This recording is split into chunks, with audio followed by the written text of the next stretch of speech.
Hello, and welcome. I am Chilling Tales. And as you get ready for bed, you must know that you are doing amazing and you deserve all the sleep you can get. So as you are winding down, let me know where you are from and what time you are watching this video. Like and subscribe to help the channel if you'd like. Now put your mind at ease and let the story unfold. The sign above the door still said WRX 1310 AM, but the bulbs behind the letters were half dead, so most nights it read something closer to WRX. The X felt appropriate. It sounded like a kiss and a warning, and the shape a map uses when it wants you to turn around. I took the night shift for the same reason people take night shifts in places like this, because no one else wanted it, and because the money wasn't good enough to be anyone's first choice.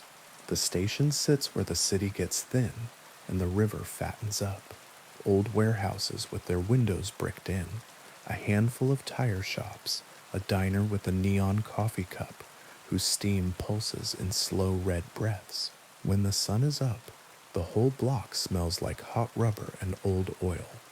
When the sun's down, it smells like a motel room that forgot who stayed there last. Board op, voice, light maintenance, the station manager told me. Her office had 2 desks, one for payroll and one for the cat. The cat chose mine. Midnight to 6, keep the logs clean. The tower hums in a big storm. Don't panic. We've got a generator, but the switch is sticky. Kick it. Any callers? I asked because I was not a child and knew what dead stations feel like in the bones. You'll get some, she said, old people who forget to sleep.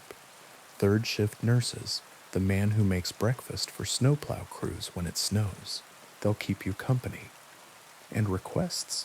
She smirked like a lint roller.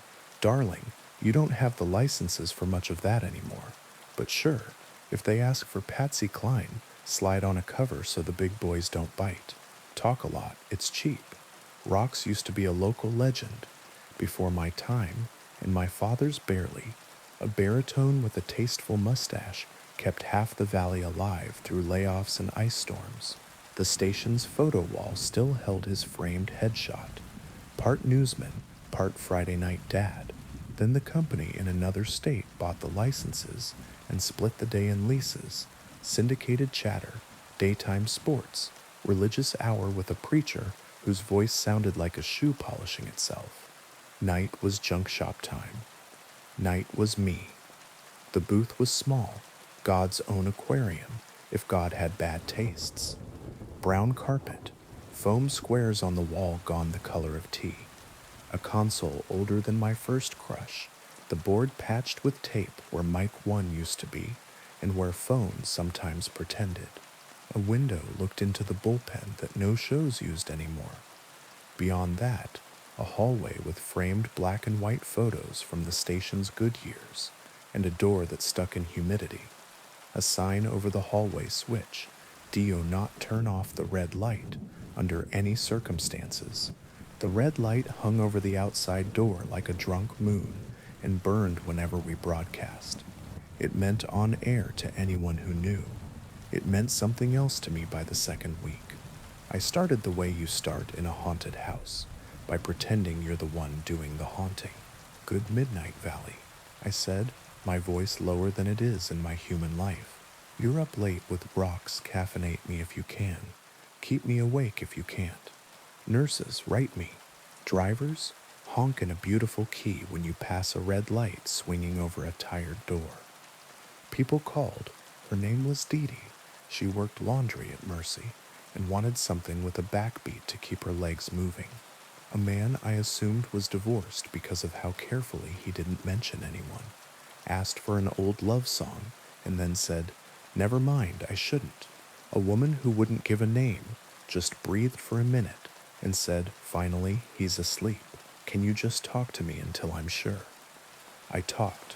The night talked back. The tower hummed. The first time the phone rang without ringing, I figured the line was dirty. You know the sound old wires make when they realize there is no longer enough world on the other side to carry them properly? That quick, soft chirp like a bird practiced into silence? It did that. The light didn't blink, but the line was there. I punched it because silence is harder to sell than even a bad voice, and said good midnight. Warox?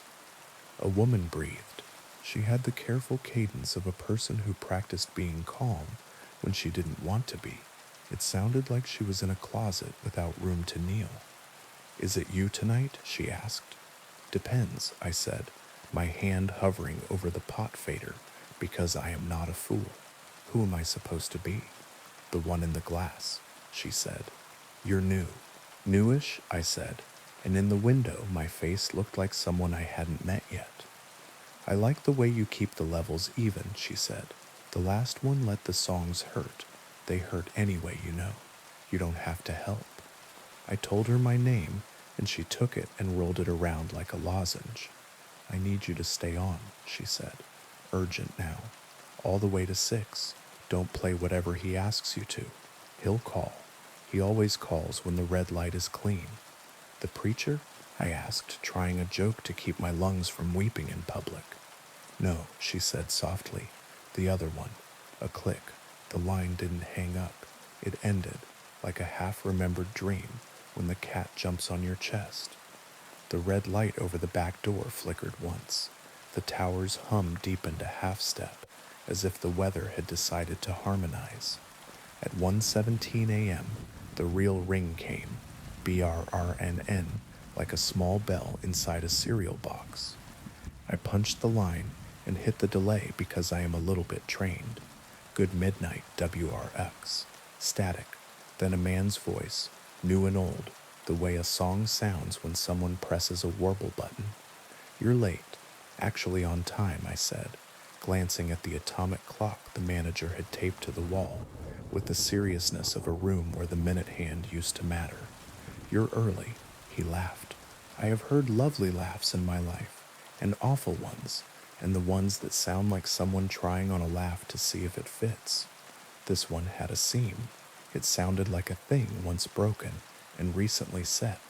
Play me something, he said, something with an engine in it. Specific.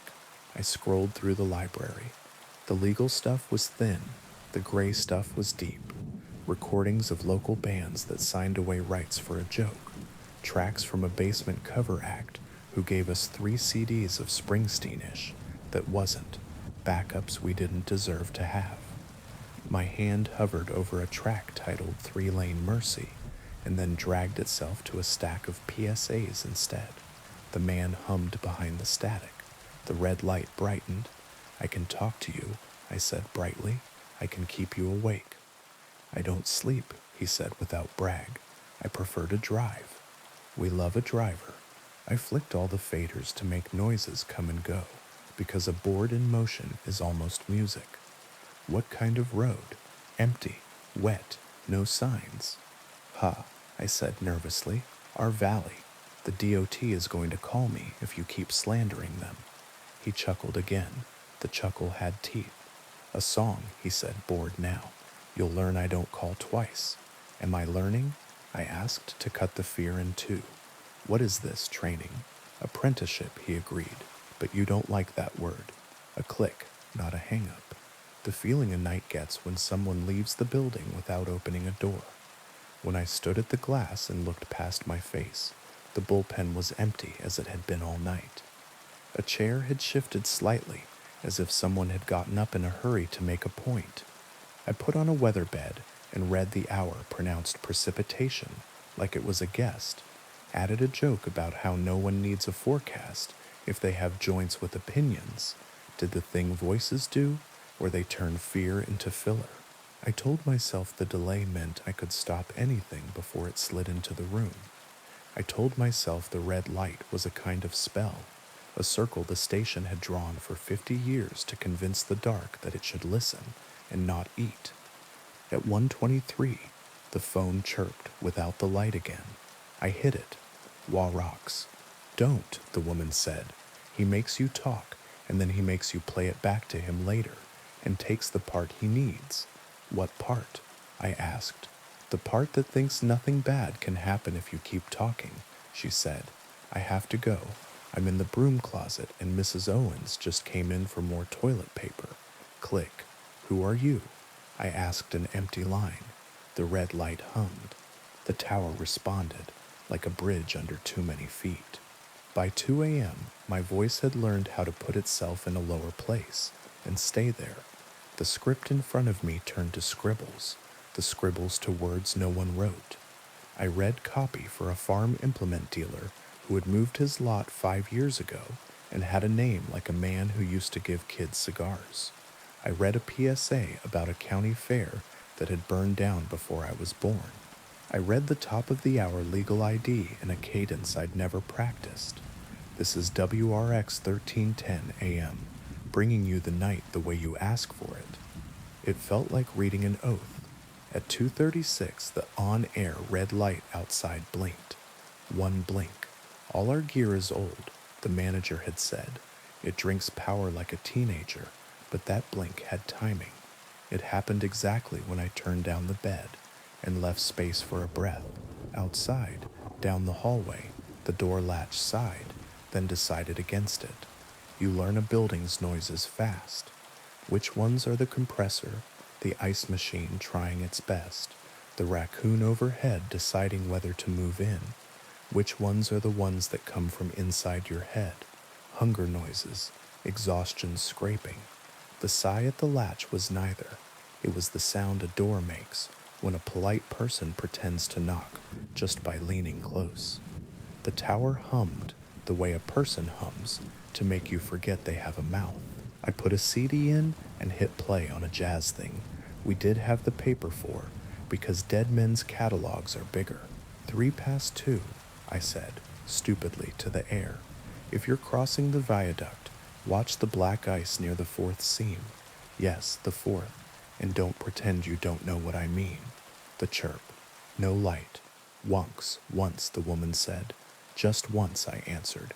When he asked my name, he said it back to me like he was making sure it fit. He called me by that name for 50 minutes until the red light went out with the dawn, and then he didn't know me anymore. Please don't say your name again. I have to, I said automatically. It's the law. Not to him, she said, and suddenly she was on 2 lines at once, her voice in the phone and her breath in the window glass. The booth filled with a smell like cold rain on turned dirt. If you feel the need to explain yourself, you are already doing what he wants. Click. I filled between songs like a fireman's arm. The board seemed to know my hand. The little start buttons glowed warm as if my fingers were their plan. My throat went dry, and I drank coffee that had been made in the last administration. My pulse learned the routes of each ad break as if the console had laid them in as paths for animals. At 3, I swore I heard the baritone from the old station headshot chuckle from the hallway, a friendly sound with one extra tooth in it. PSA from the library, I said, queuing up a recording from whatever era WROX had money for a library. Story hour Saturdays 11 to noon, no unattended children, a reasonable request. The child in the recording laughed on cue, too high, the laugh elongated like tape left on a radiator. The red light outside burned brighter. Call in and tell me about the best, worst road you ever drove, I said, panicking toward Small, because people call up the perfect roads, and those are never true. The chirp again. What's your best, worst road? I asked, ready to hang up if laughter came with seams. County 12, a male voice said flat, before they fixed the shoulder. Ah, I said, because that road eats cars when it has nothing better to do. The place where the crossbuck leans because there's absolutely a train and absolutely no track. Right, he said, and then the voice changed. He said my name, the way a parent does when they're about to ask you to get in the car, because the hospital is where you need to be. Play me something with drums. No, I said, before the part of my brain that does social grease could step in. We've got no license for anything except a sad version of Take 5. Play me the Not Quite, he said, and the radio's delay light flared and died as if the thing in between me and the air decided it could get there quicker, another way. I put on the PSA again. Remember, I said, my mouth speaking while the rest of me went still. We don't exist without you. If you're drunk, don't drive. If you're lonely, call me. If you're tired, pull over at the diner with the neon cup and tell them W.R. Oaks sent you. They'll give you a refill. Tell them I sent you. The man on the line said in my head, not in my ears, and the red light outside fluttered like breath on glass. I am not brave. I am not a hero in the way stories like to sell hero. I did not recite scripture or salt the threshold. I did what night shift people do. I chose the next small thing I could do and did it stubbornly until it looked like courage. I slid a CD into the disc tray and played 2 minutes of Rain because the station had a local artist who had recorded City at Night with a hand mic and a roof. Then I brought my own mic up and told a story about a night the automatic car wash downtown ate my mother's bumper and the manager apologized with a voucher booklet so fat we washed a car we didn't even own yet. The console's lights looked like a quiet Christmas. The tower hummed to itself, and the hum felt like a dog deciding to lie back down after it has already stood up. At 3:45, the door opened, not the back door, the hallway door, the one I had deadbolted and chain-locked out of habit. I heard the chain go tight and stay that way. The door moved about half an inch into the room and held there, polite, while the chain chose its side in a conversation I wasn't invited to. The red light flickered and didn't fail. I tasted pennies. I didn't turn to look. I learned that from an old man in a different city who used to sit up with dying people and said turning toward certain doors makes them wider. I told a different story, this one about a gas station night clerk who used to let me count his packs of Marlboros when I was 9, and he wasn't supposed to let kids in the booth, and he did anyway, and taught me change, which is kindness, no matter what the world says it is. The door eased back and closed. The chain sighed as if it had been complimented on its figure. It's harder when they're polite, I said into a microphone no one had asked a question into. At 4, the woman called again. It was the real ring this time. You're doing well, she said. He's bored. He's in a car with the windows cracked and the heater making sounds. He wants to drive through the city and listen to the station bleed into another. He wants to catch you as you ghost out. Her breath warmed the glass. Frost formed where she said my name without saying it. Don't say you'll keep him company. I won't, I said. I'll keep other people company, and he can listen to that. Better, she said. Tell them something they can hold on to when the red light goes out. So you're real, I said, because no one should trust untested angels. Not exactly, she said. I'm one of the things that happens when people need to talk into the dark, and the dark needs someone to talk through. We organize ourselves after a while. We hold our own hands. Are you dead? I asked, which is a rude question, and the only one I had strength to carry. I am on the side of the glass that doesn't fog, she said, which is not the same. Why do you care? I asked. Why me? Because your voice is tidy, she said. Tidy, I repeated, offended. It has corners, she said. Things with corners can keep the rain off people. Sometimes you keep the rain off things that do not deserve it. Her tone cooled. You will never play him what he asks for, even when he makes you want to. Promise. I promise, I said, and the room breathed the small sigh of a contract signed. By 5, it felt like the booth and I had become one instrument. The board sliders were a spine.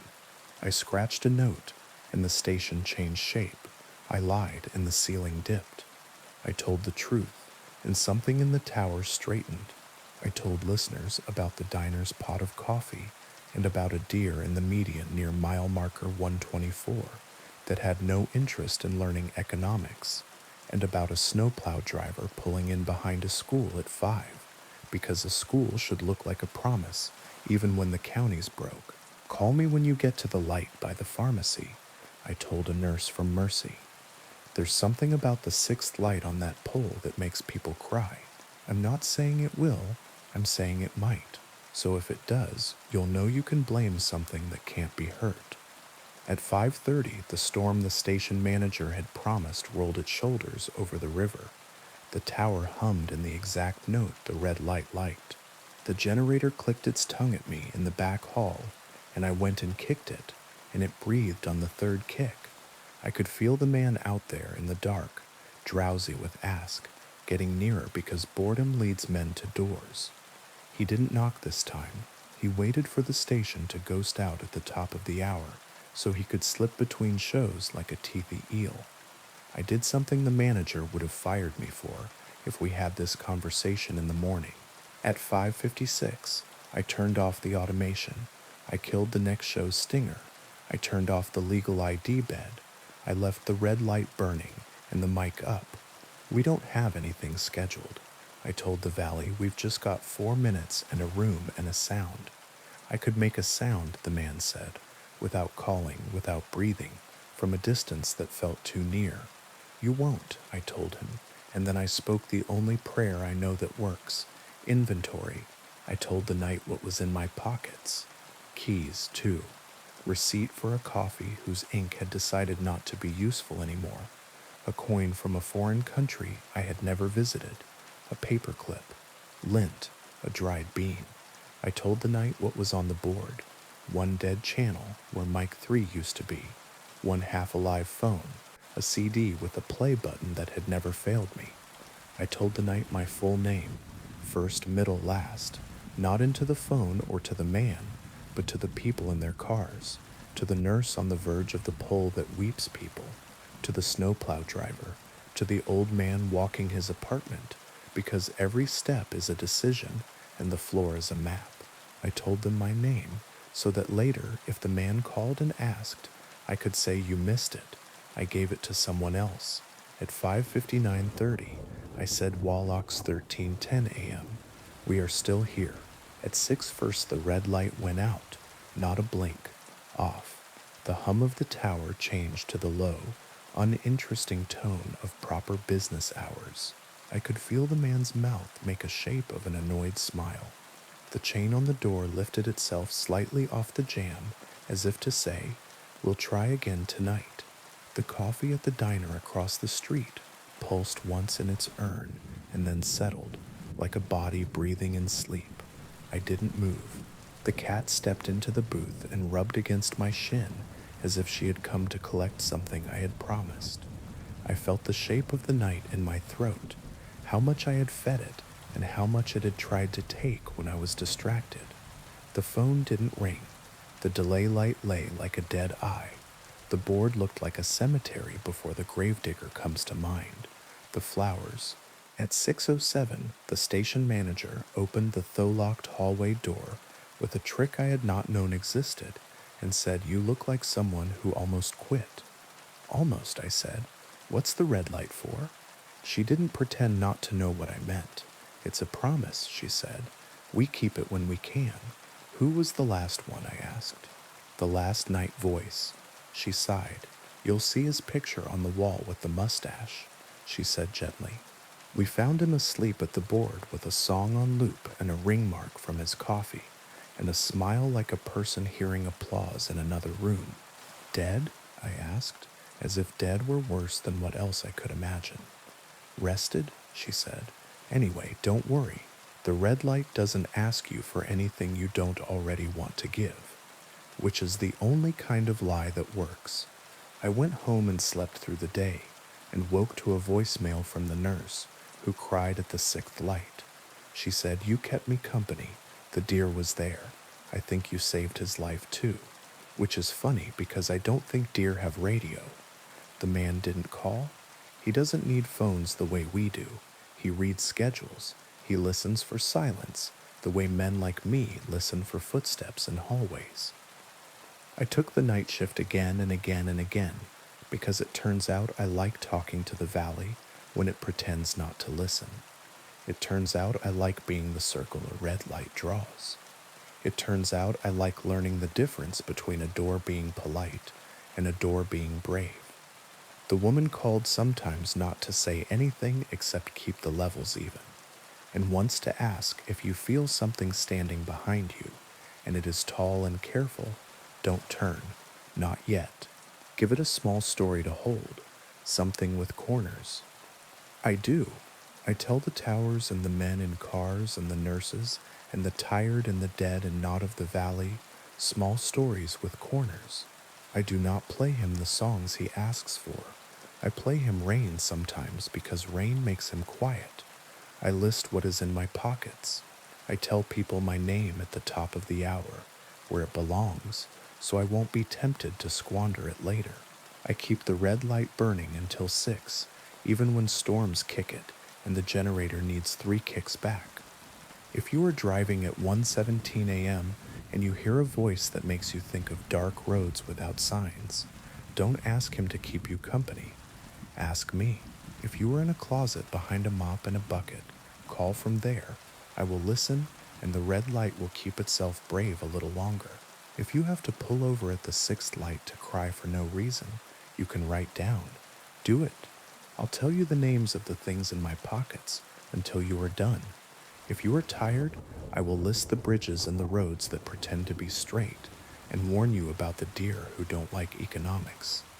If a song with an engine keeps catching your ear, hum it, but don't let me hear you. He listens for that. He is always on the line that doesn't blink. When the dawn takes the red light, and I tell the valley the call sign and my full name, and say we are still here, know that I am saying it to the glass too. I am saying it to the door that breathes. I am saying it to the old mustache on the wall, and the cat, and the woman who lives on the breath side of the window, and to the tower that sings when it rains. We are still here. For now. Now, on to the next story. The first time I heard the station call a stop that doesn't exist, I thought I was mishearing my own voice. The graveyard shift in central control isn't glamorous. It's a room that smells like warm plastic and old coffee, half lit so the wall of monitors wears the city like a dim aquarium. I sit under a map that pulses with tiny lights, trains as fireflies, power blocks as bones. Between midnight and 5, it's mostly ballast, a few last runs rattling home, a lot of empty track, and in between the city's heartbeat, learning to keep quiet. Next stop, Marrow Street. Doors open on the left. I had just finished the 0210 slate of automated announcements. Delay on the blue. Elevator out at East Market. Mind the gap if you still believe in poetry. My finger hovered over the console touchpad, the way it does when you're done with a thing, but not ready to admit it. The speakers that run our internal feed murmured with the uninteresting sounds of a station at night. Hum, draft, a distant cough. Then that, my voice saying a name I've never recorded, for a stop our map has never carried. I pulled up the list of all scheduled stations, as if software could argue with what my ears had just taken in. The list is tidy. We have the stations we have. The ghosts live in the hallways, not in the database. A camera at platform 2 of Kingfisher flickered. The platform was empty, except for a man whose jacket made him look like a plastic bag caught on a fence. He turned toward the lens with the recognition of people who know cameras better than faces. The glass behind him showed his reflection, then something else, then only the tiled black. Next stop, Marrow Street, my voice said again, softer, as if a door had been closed between us. I unmuted the ops line. The dispatcher on duty yawned so hard we both felt it. You hear that? I asked. Hear what? The room's vents answered, because vents always choose the wrong time to grow opinionated. I listened for my phantom again and got only the live feed from a blue line car, a lone pair of shoes on gray vinyl, 2 ad posters pretending to be cheerful, the driver's cab door shut and properly latched. It's nothing, I said, and the dispatcher grunted in the language of people who love nothing. Later, at 3, a maintenance crew keyed up on the radio to say they were clear of the track by the old river tunnel. Someone made a joke about eels, someone else about urban legends, Laughter sounded like wrenches politely clinking. I signed them out of the block and watched the little rectangle on my map change color. Safe again. I noted the time in my log and the steady handwriting I learned after. I practiced being tidy because it gave me a way to survive what I couldn't control. At 3:17, a train icon butted at the edge of the map in a place no train should ever bud. We're not an old city, not in the European sense, but we've dug enough holes to pretend. There are tunnels we don't use. Some got flooded, some got walled off when the new line's curve didn't agree with the old. There are rooms under stations that appear on the original schematics as storage, and whose keys we don't carry anymore. There are tracks laid for promises that budgets never kept. The map in my head is two maps overlaid, the official one, with its colors and stops that council members can pronounce into ribbons, and the other, the one I started collecting the year my son disappeared, and no camera could say which door took him. The arriving icon bore a designator the system should never display, K0. We have no K line. Dispatch, I said evenly. What do you have near the old river tunnel? Nothing, he said, brisk now, awake in the way men get when something violates their idea of the world. Why? Glitch, I said. I dragged the cursor over the icon, and it offered me a speed, 11 miles per hour, a length, 6 cars. Power draw, wrong. It was pulling from a string of blocks we no longer fed. The system offered a route as if its feelings mattered. The route ran past 3 stations we don't staff anymore because no one lives on the river flats now, not since the 3rd flood. Past that, it made a sharp left where left is wall, and climbed toward the interlocking that separates green from orange. It did not slow. It flowed like water in a basement. Do you want me to call the cops? Dispatch asked, and I imagined uniformed officers in a room that smells like our room, staring at a bank of screens and practicing disbelief. Negative, I said. Probably a logging error. I zoomed. The icon held steady, like an animal refusing to be shooed. Technicians can look in the morning. Next stop, Hickory Gate, my voice said on the internal feed, calm as a priest. Doors open on the right. We have no Hickory Gate. I switched to the driver to control line. No one called in. The rolling stock cameras showed the same thing over and over. A long night to nowhere. On camera 2, a woman slept with her mouth slightly open, clutching a paper bag that had the shape of dinner. On camera 4, someone had scratched a set of initials into the wall by the second seat from the door, the way teenagers do when they believe in future archaeologists. On camera 6, an ad for a mattress clung stubbornly to a frame that had been meant to hold real plastic, not 3 layers of overlapping tape. Call the interlocking, dispatch said. Tell them to go eyes on when the whatever it is reaches it. Copy, I said. Then, because there are chores that keep terror from finding your throat, I wrote a maintenance ticket for a flickering light at beach.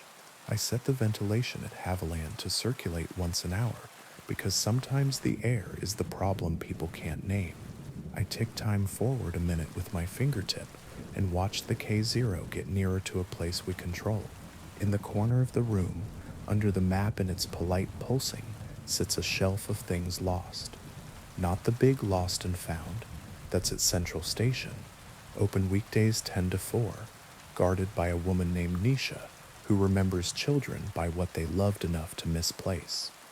This is the other lost, the things night people scoop from platforms and stairwells between trains, because sometimes objects scare the daylight crew, and sometimes the daylight crew scares the objects.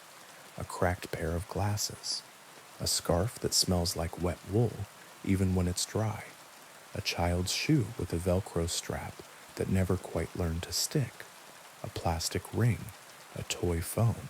I pick things up. That's how my right hand stays busy when the left is counting minutes. The toy phone weighs almost nothing. It's meant for a toddler. Big buttons with pictures instead of numbers, a tiny speaker that chirps when you press the star, a face sticker rubbed half off. It has no battery compartment. It has never had one. Press the star and it chirps anyway.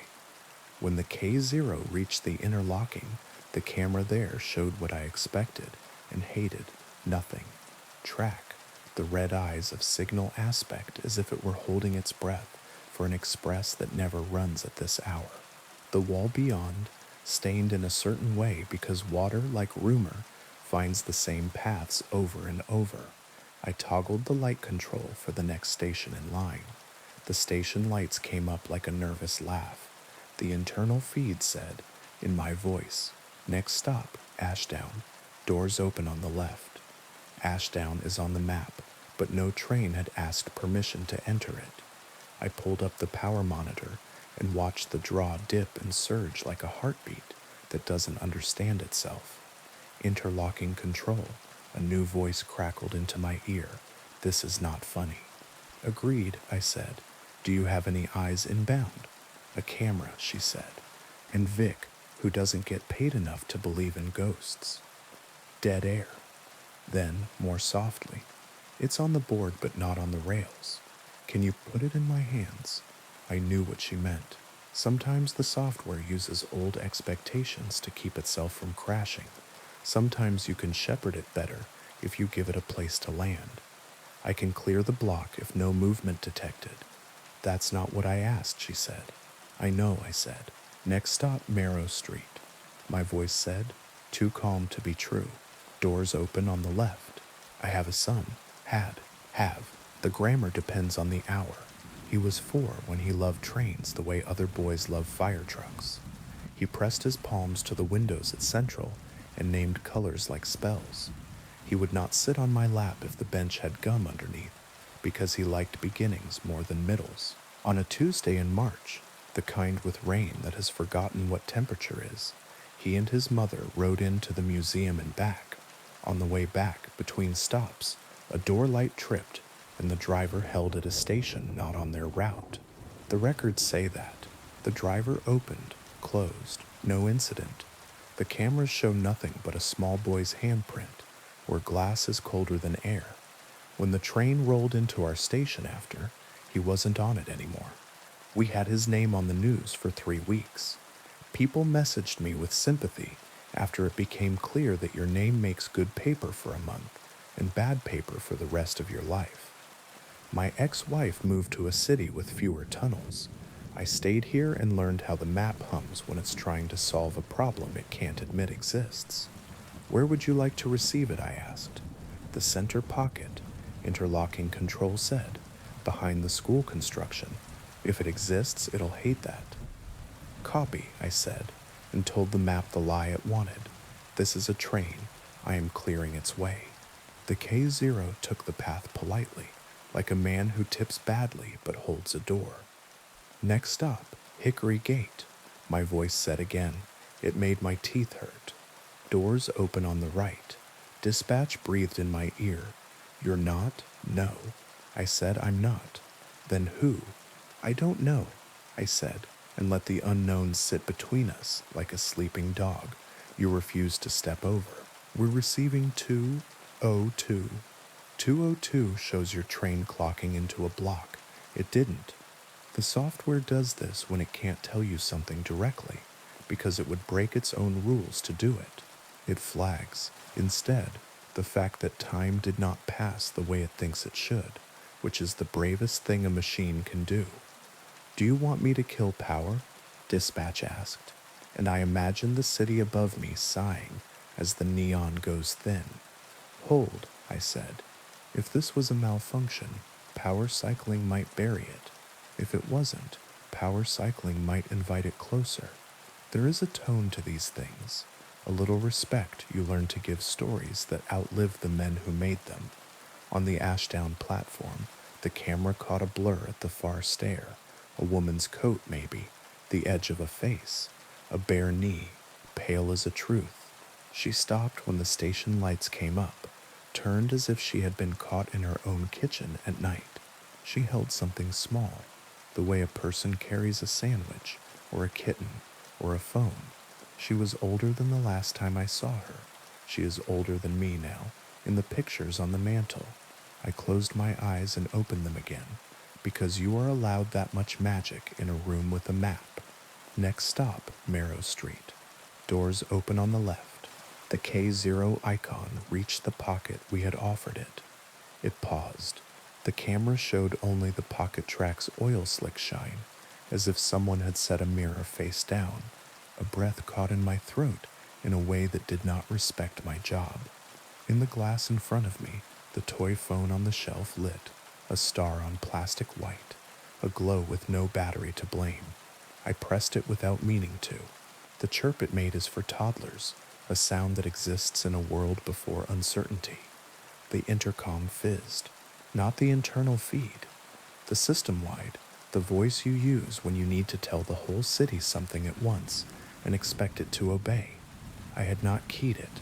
Doors opening, said my voice. On the Ashdown camera, every door on a train that wasn't there folded back. Passengers don't fall for magic the way movies tell you they do. They hedge. They test with a toe, a breath, a turned shoulder. A kid with a skateboard touched the air where a door would be if there were a train. A woman pulled her purse closer to her chest, turned away, and then turned back, as if fear's hand on her shoulder had become rude. Someone laughed. Someone else said God without meaning anything ecclesiastical by it. On camera 3 in the Blue Line train I had been watching earlier, the sleeping woman stirred. She lifted her head, blinked, cursed a soft local curse. The ad for the mattress promised less insomnia if you settled your debt to foam. The child's faces on the ad looked like they were asleep, so they could sell to mothers. Doors closing, my voice said, kind as surgery.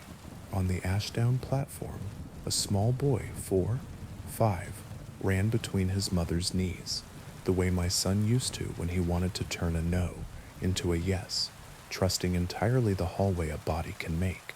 He ran into the light and did not hit anything and vanished in the specific way you want to believe. No child can. His mother screamed, not a movie scream, the sound a person makes when the train leaves, with the part of you it never had permission to take. I stood. The chair rolled backward and banged the shelf. The toy phone slid and fell and didn't hit the ground.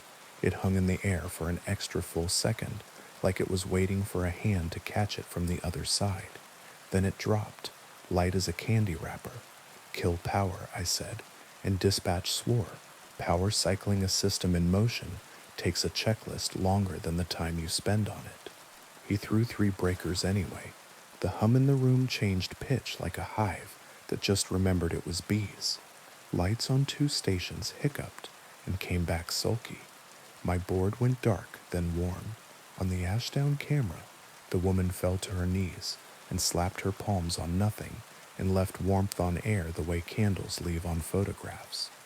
You can't do that, the interlocking op said in the cool tone of someone who can't afford to cry. You can't take the whole city out on a hunch. It's not a hunch, I said, and the toy phone in my hand pressed the star by itself and chirped like a heart monitor. The K0 icon vanished. The software offered a balloon of text. Ghost train cleared, then swallowed it politely, as if to apologize for its joke. The monitors returned to their aquarium, empty tracks, the occasional janitor, a rat practicing stairs. Dispatch muttered about reports and reprimands, and he would cover for me, and please don't ever ask him to do that again. In the Ashdown feed, the woman's hands lifted from the perfect air and left 2 ghostly prints fading on nothing. She turned her head toward the camera. Her mouth shaped a name I know very well. The morning managers arrived at 6, smelling of clean shirts and the kind of sleep you earn by not knowing what night is like. I filled out 3 incident reports with words that made sense, then signed them with a hand that had not had a place to rest in hours. Someone brought donuts. Someone charted the power dip against a maintenance window and shrugged. The city above us stretched, checked its phone, and pretended to have dreamed nothing. At 9, after the commute, the woman from Ashdown came into central control. Not many people even know where we are. They pass under our rooms every day, and never think about who pushes the announcements and turns the air and sends steel where steel must go. She had a face I had seen younger. She had been the kind of pretty that doesn't realize it, and now was simply true, in the way a person gets when she has buried enough people to stop asking why. She carried a paper bag that had once held a sandwich, or a kitten, or a phone. She didn't look at me. She set the bag on the counter and said to no one. He was holding my hand.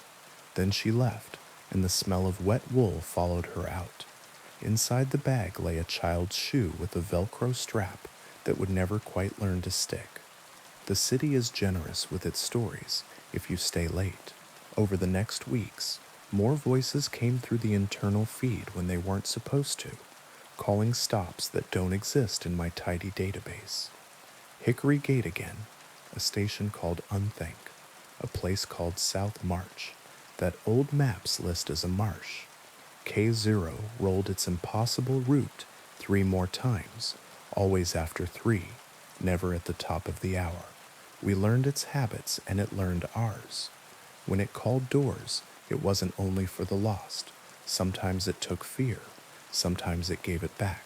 Once a man put his palms to the space where a car should be and stepped backward as if something had nudged his knees.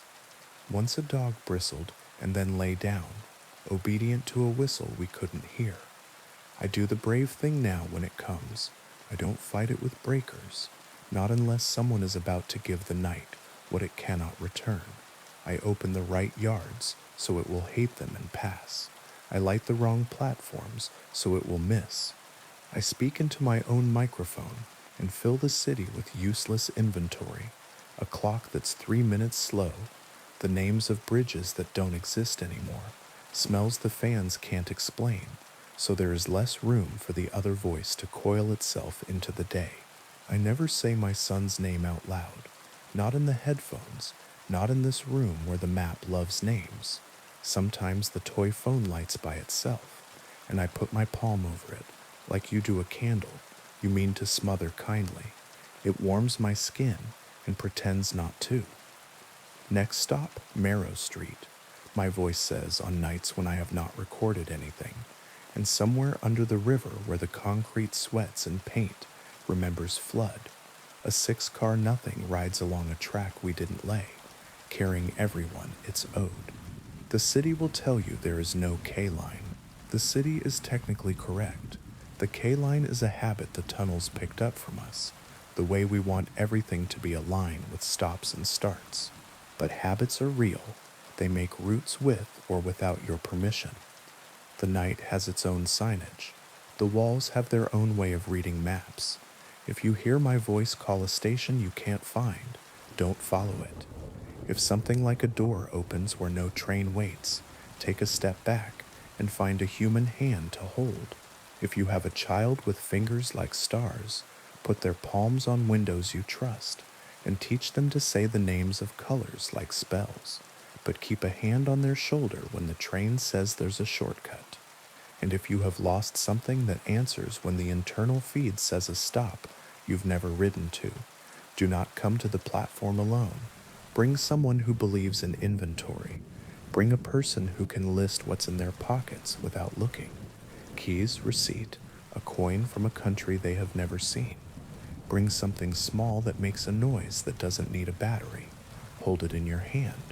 When the impossible doors open and the air exhales like a tunnel, remembering wind, press that star and make a toddler's chirp. Sometimes the night will blink, annoyed, like a driver caught at yellow who chooses red. Sometimes the doors will close on nothing, and the K0 will carry on, stubborn as a rumor, and sometimes, rarely, you will hear a small familiar laugh, like tape left on a radiator, and you will be forgiven for the way your knees go out. On my shelf under the polite pulsing map sits a paper bag and a shoe with a Velcro strap. Next to it, the toy phone, its face sticker half rubbed away by someone's thumb. When the lights in the room choose to go thin and the tunnels gather their own breath, I put my hand on the phone and feel the heat that plastic can hold if you let it, and I say into the mic, for everyone and no one, doors closing. The room waits. The city holds its map like a promise it's not sure it can keep. And somewhere below, in the pocket behind the construction that made us safe, steel rolls where steel shouldn't, and a small voice I know counts stops I've never learned, certain that if he gets to the right one, I'll be there, standing in a light that doesn't exist, offering my hand through air that remembers both of us. Now, on to the next story. They told us not to take the old road through the pines, not because of potholes or ice, but because of the things that walked there when the moon was fat. I laughed when I heard it. I had just moved to the valley, renting a cabin on the cheap while I tried to restart my life. Divorce, layoffs, the usual collapse when everything falls apart at once. You look for quiet. The cabin was cheap because the locals said the road cursed the whole ridge. They swore that people went missing, that livestock turned up torn in ways no coyote could manage, that some nights you heard howling that wasn't quite animal. Of course, I thought it was folklore. I thought every small town needed its monster. That was before I learned what walked between the trees. The first week was uneventful. The cabin had its quirks, pipes that moaned, windows that didn't quite fit their frames, but nothing sinister. I bought groceries in town, smiled politely at the old-timers who muttered warnings, and spent nights reading by the fireplace. The silence felt heavy, but after city noise, I welcomed it. Then came the first full moon. I was chopping wood out back when I noticed the forest had gone still. No wind in the branches, no birds. Even the creek down the slope sounded muffled. I told myself I was imagining it, but my hands were sweating. Then came the sound, a long, drawn-out howl that rose and cracked like a human voice carried too far. It wasn't a wolf. I'd heard wolves in documentaries, in zoos. This howl had a shape, something deliberate in its tone, as if it wasn't announcing itself but asking. I froze, axe raised, heart beating too loud. Then it stopped. The woods remained silent, but I swore something out there was listening for me. That night, I barred the cabin door and kept the fire stoked. Around midnight, I heard footsteps on the porch. Heavy, two-legged, I crept to the window, pulled the curtain just an inch. Moonlight fell across the yard, and there, moving between shadows, was a figure. Tall, wrong, its body hunched, covered in coarse hair that bristled silver in the light. Its arms were too long, ending in claws that scraped wood. The head, God, the head was caught between shapes. Muzzle stretching like an animal's, but eyes that gleamed with a knowing hunger. It sniffed the door, snarled, and then it whispered, my name. I staggered back, nearly knocking over the lamp. How could it know my name? No one in town had called to me like that, not even my ex on the phone. The voice was ragged, torn between growl and speech, but it was mine. The thing circled the cabin. The windows rattled as it pressed its weight against them, testing. I shoved furniture against the door, every muscle shaking. The fire popped and hissed, and each sound felt like it gave me away. Then, just before dawn, silence. I didn't sleep. The next day, I drove into town. The locals looked at me like they already knew. At the diner, I finally asked, what's on the old road? The waitress, white hair, hands that shook, set down my coffee and said, not what, who? She told me about the legend. Decades back, a logging crew tried to cut too deep into the ridge. Something killed them. Their bodies were found shredded, faces twisted in terror. Since then, every few years, people vanished under a full moon. Some said it was a curse. Others said it was the ridge reclaiming what was stolen. But the oldest stories said a man made a bargain out there, traded his soul for strength, and the price was eternal hunger. They wear faces, she whispered, sometimes voices. Don't answer if it calls to you. Packed up, cut my losses. But some part of me needed to know if it was real, if the thing that spoke my name was just a dream born from loneliness. This time, I prepared, boarded the windows, kept the rifle close, lit every lamp I had. At midnight, the howling came again, louder, closer, then knocking, not claws, knuckles, 3 deliberate raps at the door. Let me in. My blood froze. The voice was my ex-wife's. I gripped the rifle, teeth clenched. "You're not her," I said, though my voice shook. "Please," it begged, breaking into sobs that were hers, perfectly hers. "It's so cold out here. Just open the door, please." The door creaked under pressure. The boards groaned. I aimed the rifle and fired a shot through the wood. A scream erupted, not human, not animal. Something caught between. The boards held. Then came the sound of retreat, claws scratching wood as it leapt from the porch. The next morning, bloody claw marks scarred the door, and in the yard, pressed into the mud, were footprints, bare, human. I couldn't stay.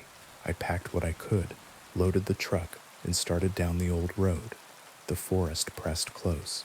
Every curve felt like it was hiding something just beyond the tree line. I kept the gun on the seat beside me, eyes darting. Halfway down the ridge, the radio crackled to life. I hadn't turned it on. Static, then my son's voice. "Dad?" I slammed the brakes, breath choking me. My son hadn't spoken to me in months, not since the divorce.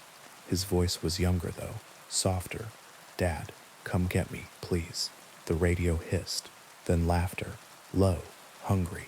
I threw the truck into gear and sped the rest of the way down, refusing to look at the mirrors. I never went back to the cabin, never set foot on the old road again. But some nights, when the moon is high, I hear it outside my new apartment, on the fire escape, claws scraping metal, and always it whispers my name. Now, on to the next story. The first time the building screamed, it used the intercom. I was halfway through my midnight rounds at the Charlemagne, 12 floors of brick and stubbornness on the edge of the old financial district, when every speaker in the place clicked alive at once. Usually the intercom coughs and clears its throat before it learns what to say. That night it found a pitch it liked and held it. The sound wasn't words, it was the absence of them stretched thin until they cut. Tenants opened their doors on chains and looked at me like I had promised them. Quiet and was now breaking contract. Somewhere a baby started crying, and the crying didn't stop when the sound did. It dwindled slowly like a coin spinning down on a counter, and left an echo in the lobby that made me feel like I was listening to a recording of my own breathing. "It's the wiring," I told Mrs. Patel in 3B, who watched me peel back the metal faceplate like I had a better plan than to stare at it. "Old building, old bones. Sometimes they complain. Bones don't sing," she said, and shut the door gently so it wouldn't seem like she was slamming it in my face. I didn't sleep that morning because the building had decided I shouldn't. I sat at the desk in the night office with the logbook open and my pen placed neatly on the line for 0358, district-wide power hiccup, and watched the monitor that shows the front door. It's an old system, the kind with a burned-in after image of the doormat, and a polite ghost of every person who's ever stood too long in the lobby. When sunlight finally came and colored the marble, the monitor flickered once, and the after image of a woman in an old-fashioned coat straightened and walked away as if she'd been waiting all night and was late for an appointment I couldn't keep. Everyone has an opinion about the Charlemagne's age. The finance people say 1923 because that's when the money arrived. The romantics say 1899 because the cornies mean something to them. The plumbers say 1978 because that's when the last sensible person touched the main. For the tenants, it has always been here. For the neighborhood, it is the building the bus shouts before it stops. For me, it was supposed to be a winter job that turned into 7 years of listening for the noises a structure makes when it wants to be a person and can't. There's a story that the Charlemagne used to be a hotel for brokers and their mistresses. There's another story that it was a sanatorium for men who looked fine, until they didn't. There's a third story that it was a boarding house for singers who never got past Tuesday night. In the basement, behind the boiler, there's a room that used to be a laundry with a drain so wide the city came and measured it twice. In the laundry's far wall, there's a door that never opens but always rattles when you pass, as if the air has lodged there. After the intercom scream, I paid attention to rattles.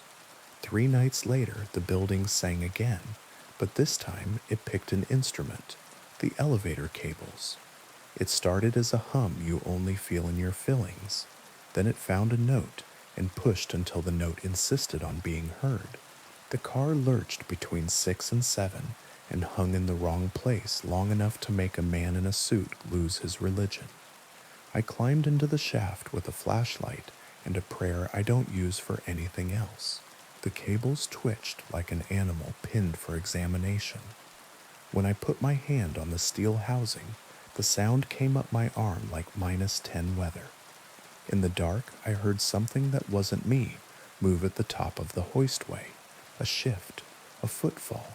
I shined the light up, and dust glittered in a column like the inside of a throat. "Hello?" I asked, because I am polite even to dumb ideas. The hum cut off so sharply I swallowed it. The elevator shuddered, remembered its job, and slid into place with the exact same misalignment it's had since '98. In the morning, Mr. Dunning from 7F died in his armchair.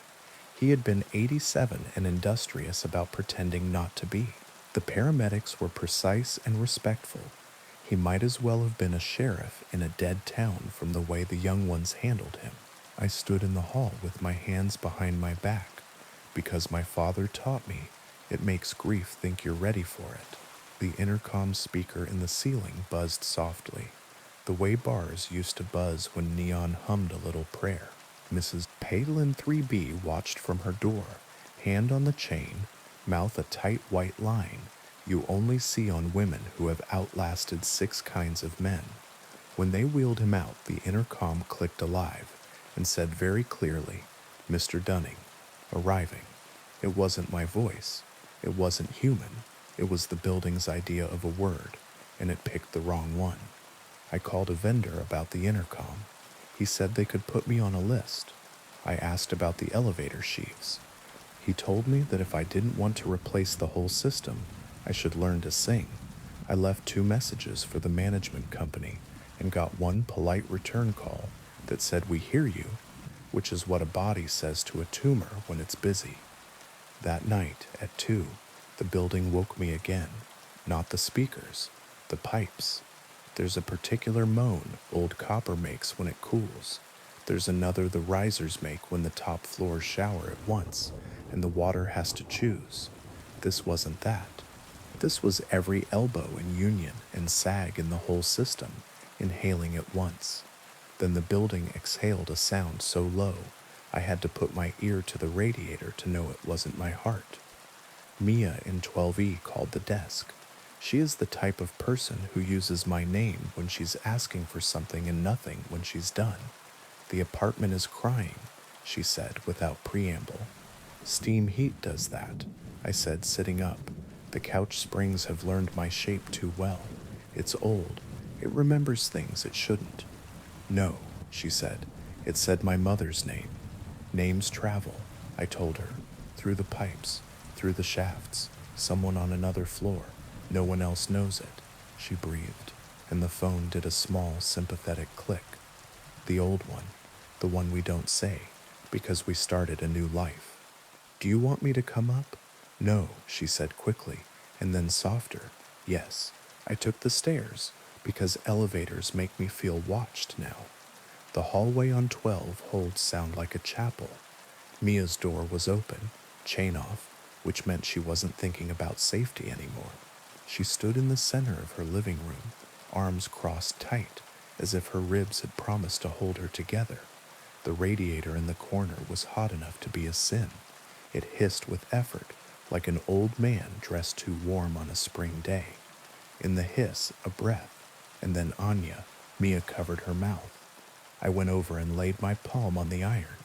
There was a rhythm to it, A slight lift at the end, like a question. The pipes have tone. Sure, the whole building plays itself if you're inside it long enough. But this was formed.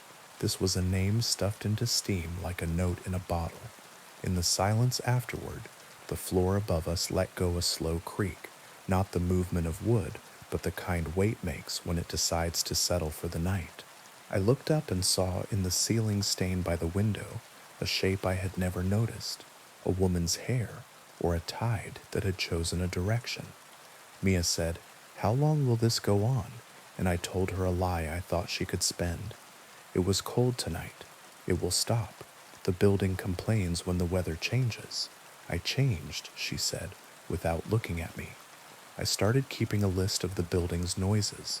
Not the usual, those I keep anyway, because if you don't write down what happens the same way every day, it grows teeth. The list had a column for time, one for location, one for what the sound sounded like before I told myself it was pipes. Intercom scream, 0358, building wide. Cable hum, 0112. Elevator hoistway, radiator whisper, 02912E. Anya. I didn't add Mr. Dunning's death because you should not let buildings make your lists for you. The Charlemagne didn't care whether I wrote it down. It had its own list. 2 days after the pipe spoke Mia's old name, something woke me again. Noises learn you. If you listen too hard, then they use themselves on you. The lobby camera showed the front door easing open without hands. Wind does that. There's a trick to old doors where the pressure and the hinge play a game, and the wideness of the hall invites. The door swung to, slow and ceremonial, then closed. The doormat shifted as if something had brushed it with a knee-length coat. A single gray hair blew across the tile and got stuck on the brass strip. On 7, the elevator sighed itself into place. On 6, a child cried once in his sleep. On 3, water moved behind a wall as if a person had leaned there to listen. On 9, the phone in the hall outside 9A, God knows why we still keep a hall phone on 9, rang once and kept the idea of ringing long after the sound died.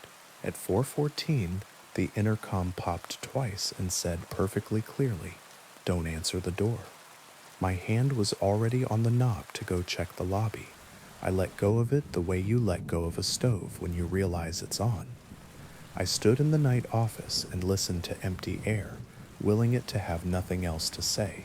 Across the hall, the bulletin board with outages and "Please break down your boxes" and notice of annual lint trap clean had a new sheet pinned under a push pin with a bent head, a rectangle of paper cut from lined notebook, the edges ragged in the way a person's teeth rag a piece when they are trying to rip and keep it straight.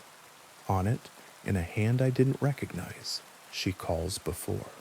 I took it down and held it under the desk lamp, like a cop in a movie I don't believe in. The ink had bled in 2 spots, tears or careless. In the bottom right corner, tiny and careful, 12E. I went upstairs. Mia's door was closed, chain on. I knocked once with the softness of someone who knows doors and their limits.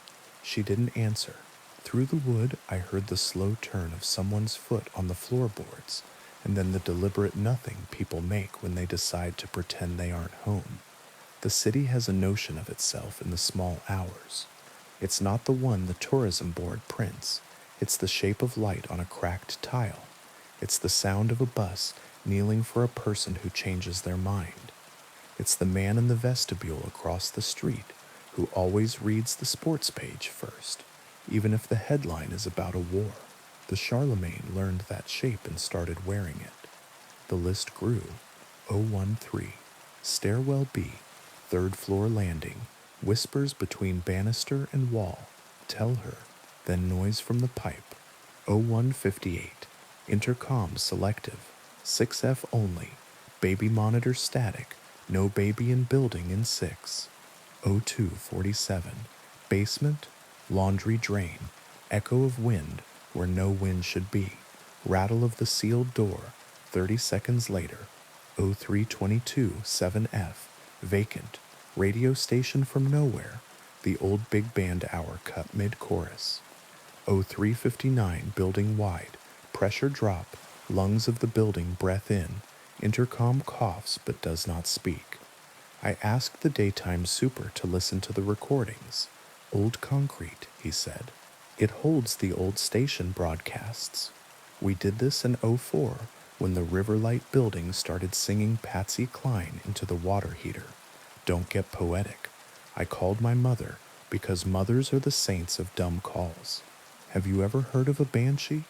I asked, not because I believe in the old country we never lived in, but because naming is a tool, except not one that wails outside a cottage door, one that uses what's available. Every building, my mother said, pragmatically, has a widow. That's the person who knows where the sound comes from. Find her and bring her a chair. What if the widow isn't a person? I asked. She still needs a chair, my mother said, and hung up to make soup for people who refused to ask. I carried a chair to the basement and set it near the drain, far enough that it wouldn't get wet if the old steam traps spit, close enough that the rattling door could see it if seeing happened in the dark. I sat. I told the room the names of tools the way I say them to apprentices. Here is a strap wrench. Here is a length of pipe.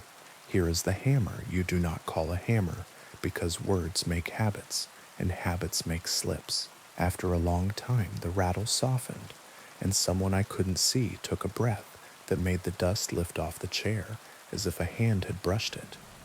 Mrs. Dunning, I said, because the building had started using the names of our dead, and I wanted to offer back a name that made sense.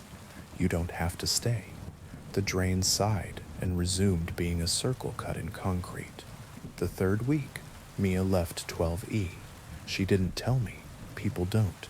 When they fear I'll talk them out of it or into it. The moving truck showed, and I stood by the door holding the pad to keep it from slamming, because the door slams when it thinks you're making a mistake.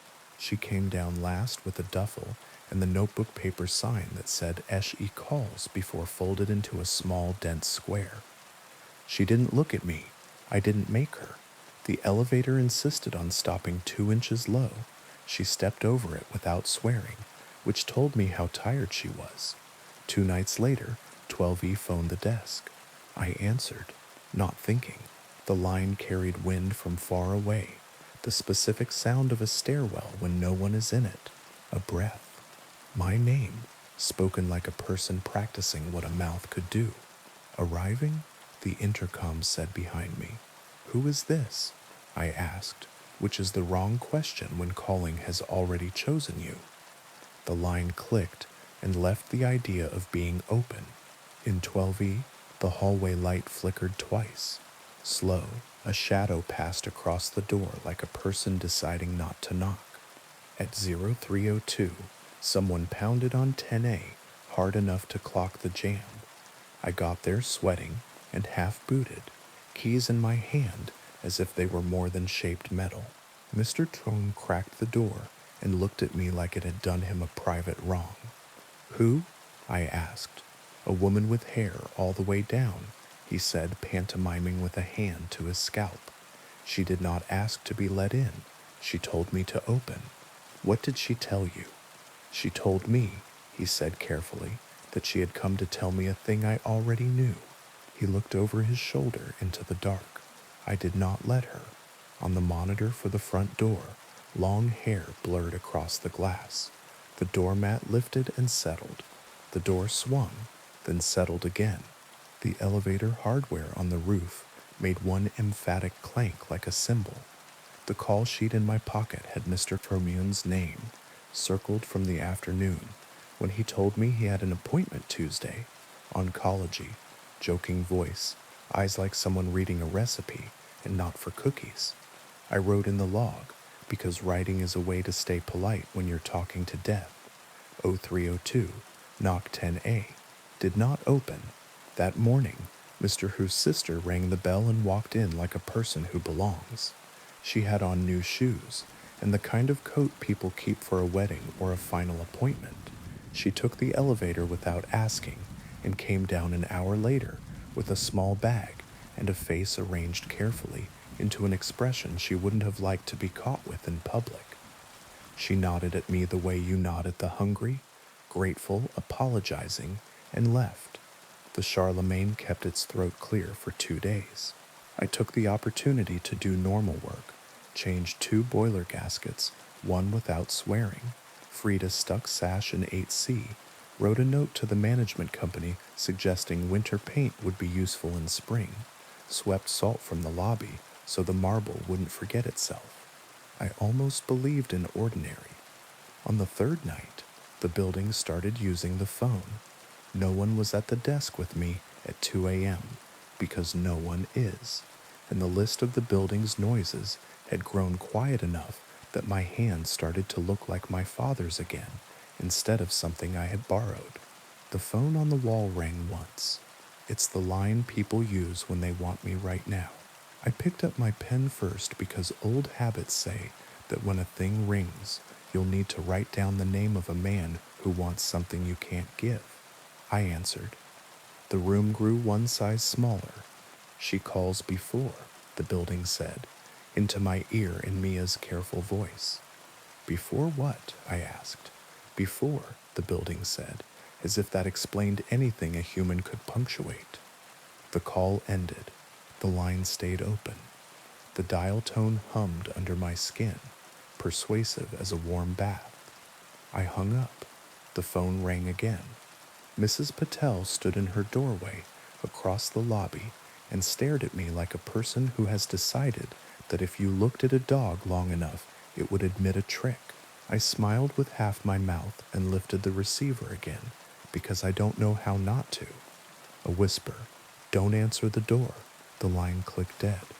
When you have lived inside a building long enough that you know which handrail hums and which handrail sighs, you start not believing in coincidences.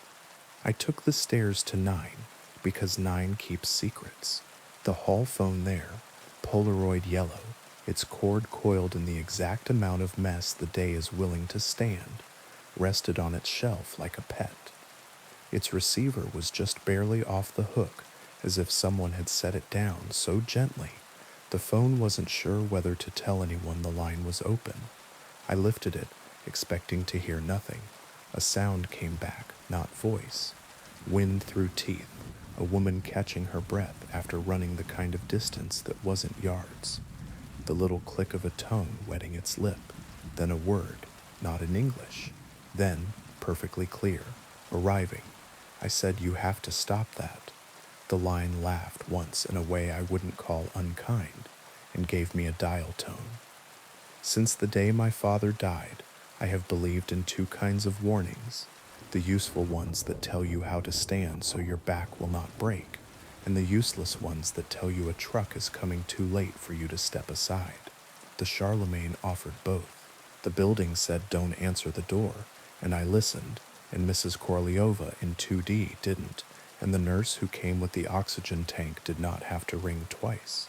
A week later, after 3 knockings that went unanswered and 2 pipes that whispered names I have not written because they are my own, I was down in the laundry checking the lint traps for the annual notice and thinking how no one ever reads it when the sealed door in the back wall rattled like someone on the other side had woken from a long sleep and wanted air. I set my palm against the cold paint. The rattle wasn't a hand. It was the way wind insists when it has something true to say, and the world has built something dumb where it needs to go. I pressed my ear to the seam and heard plumbing behave in a way no inspector would sign off on. Pipes set as a mouth, moving whispers along from floor to floor until they pooled here in this dumb end room where steam used to go to rest. In the whisper, my name, then another, a list like someone holding roll call at the end of a shift. Do you want me to open it? I asked the old paint. The building inhales when you make bad offers. It didn't. It waited. I can't, I said, more to myself than to Brick. Even if I could, I'd be unwriting work other men did. They knew something I don't. The door rattled again, less angry, more irritated, like a woman who has told you politely twice and is now wasting both of your time. Then the building exhaled through the drain in a tone that lifted hairs. In it, a phrase my grandmother said when she didn't want us to go out on New Year's, not because of drunks, though there were those, not because of cars, because she calls before, and we are not always good at telling women no. After that, the calls became precise. The intercom wail moved from building wide to surgical. 2 tones and then arriving, then a floor, sometimes a number, sometimes a name. The building had decided to practice being bureaucratic about what it wanted. No one wanted to be the person I told about patterns in a night. I told them anyway. If you hear the speakers pop twice, I said, call me. Don't open, not until you see me. It's an old building, the management said. You can't frighten people with stories. It's a building that eats names, I said, and left the phone where it couldn't reach the rest of my mouth. The night I realized it had decided on me, I was unlocking the roof so the vent tech could get where he needed when the intercom clicked twice, building wide, and said my name, not my job. Arriving, it added like a boarding announcement. I stood very still. Not yet, I said to the nearest grill. The grill breathed on me in response, the clean dust smell of air that's tried. I felt the building collect itself. I went down. I put a chair in front of the door of the night office and sat with my hands on my knees like a man in a small town, police station in 1954, who knows who's coming and why. I removed the intercom fuse and set it on the desk so the building would know I was serious. Then set the fuse back where it belonged, because promises are tools you don't use unless you can hold them all the way. At 03:59, the intercom did not speak. At 04:03, someone knocked on the glass of the front door, polite like a widow. I did not answer.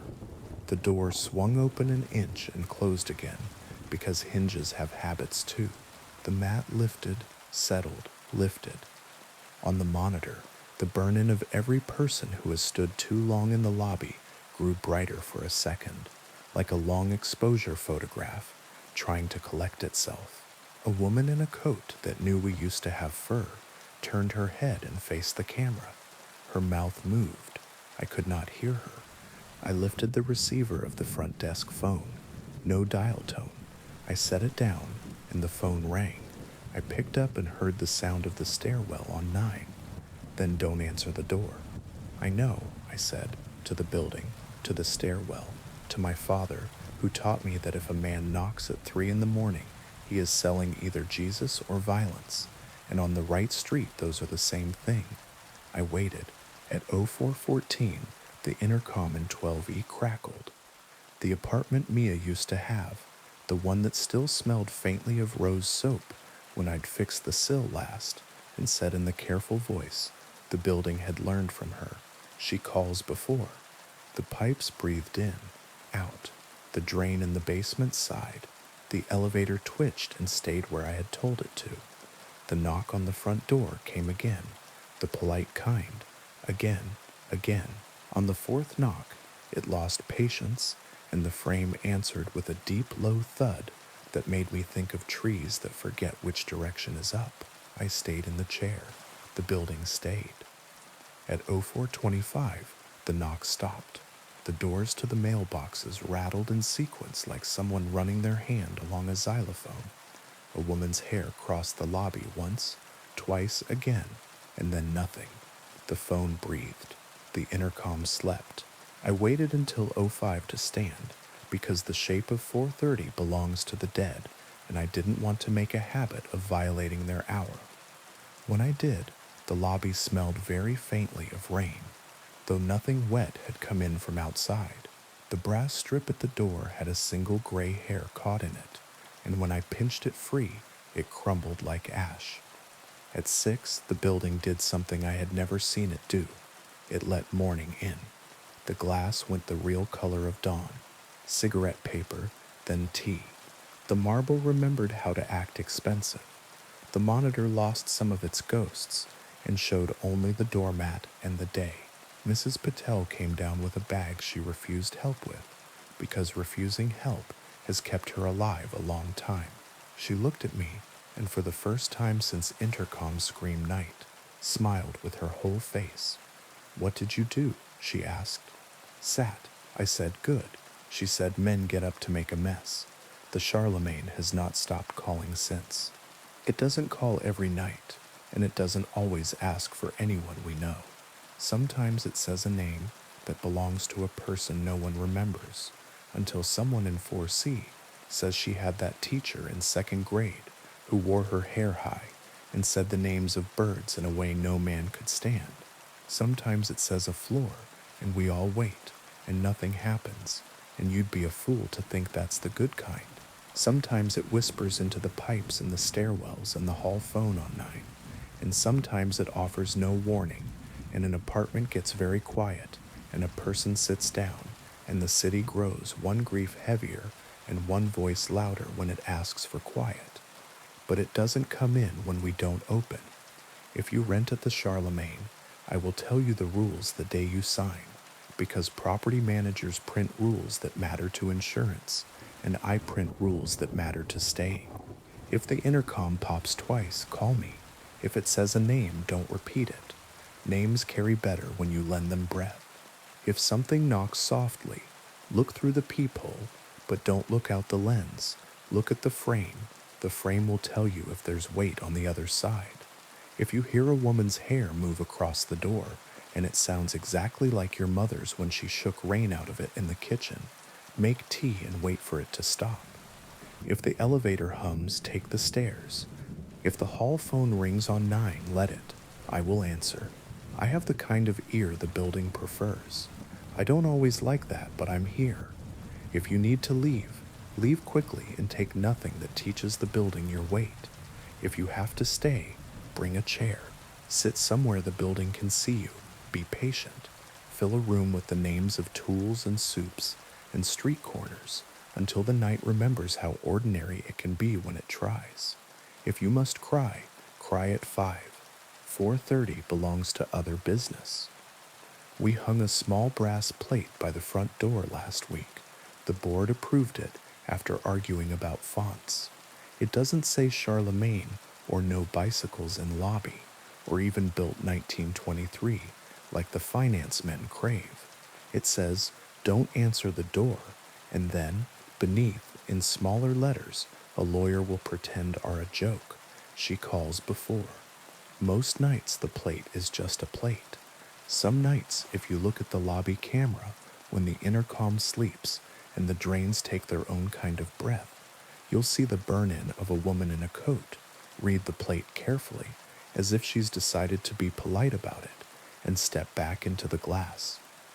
Then the doormat will lift and settle, and the marble will warm under the idea of morning, and we'll begin again with laundry and packages, and boilers, and a hand-run vacuum, because machines wake ghosts, and someone somewhere in the neighborhood will tell a story about a banshee with an old voice.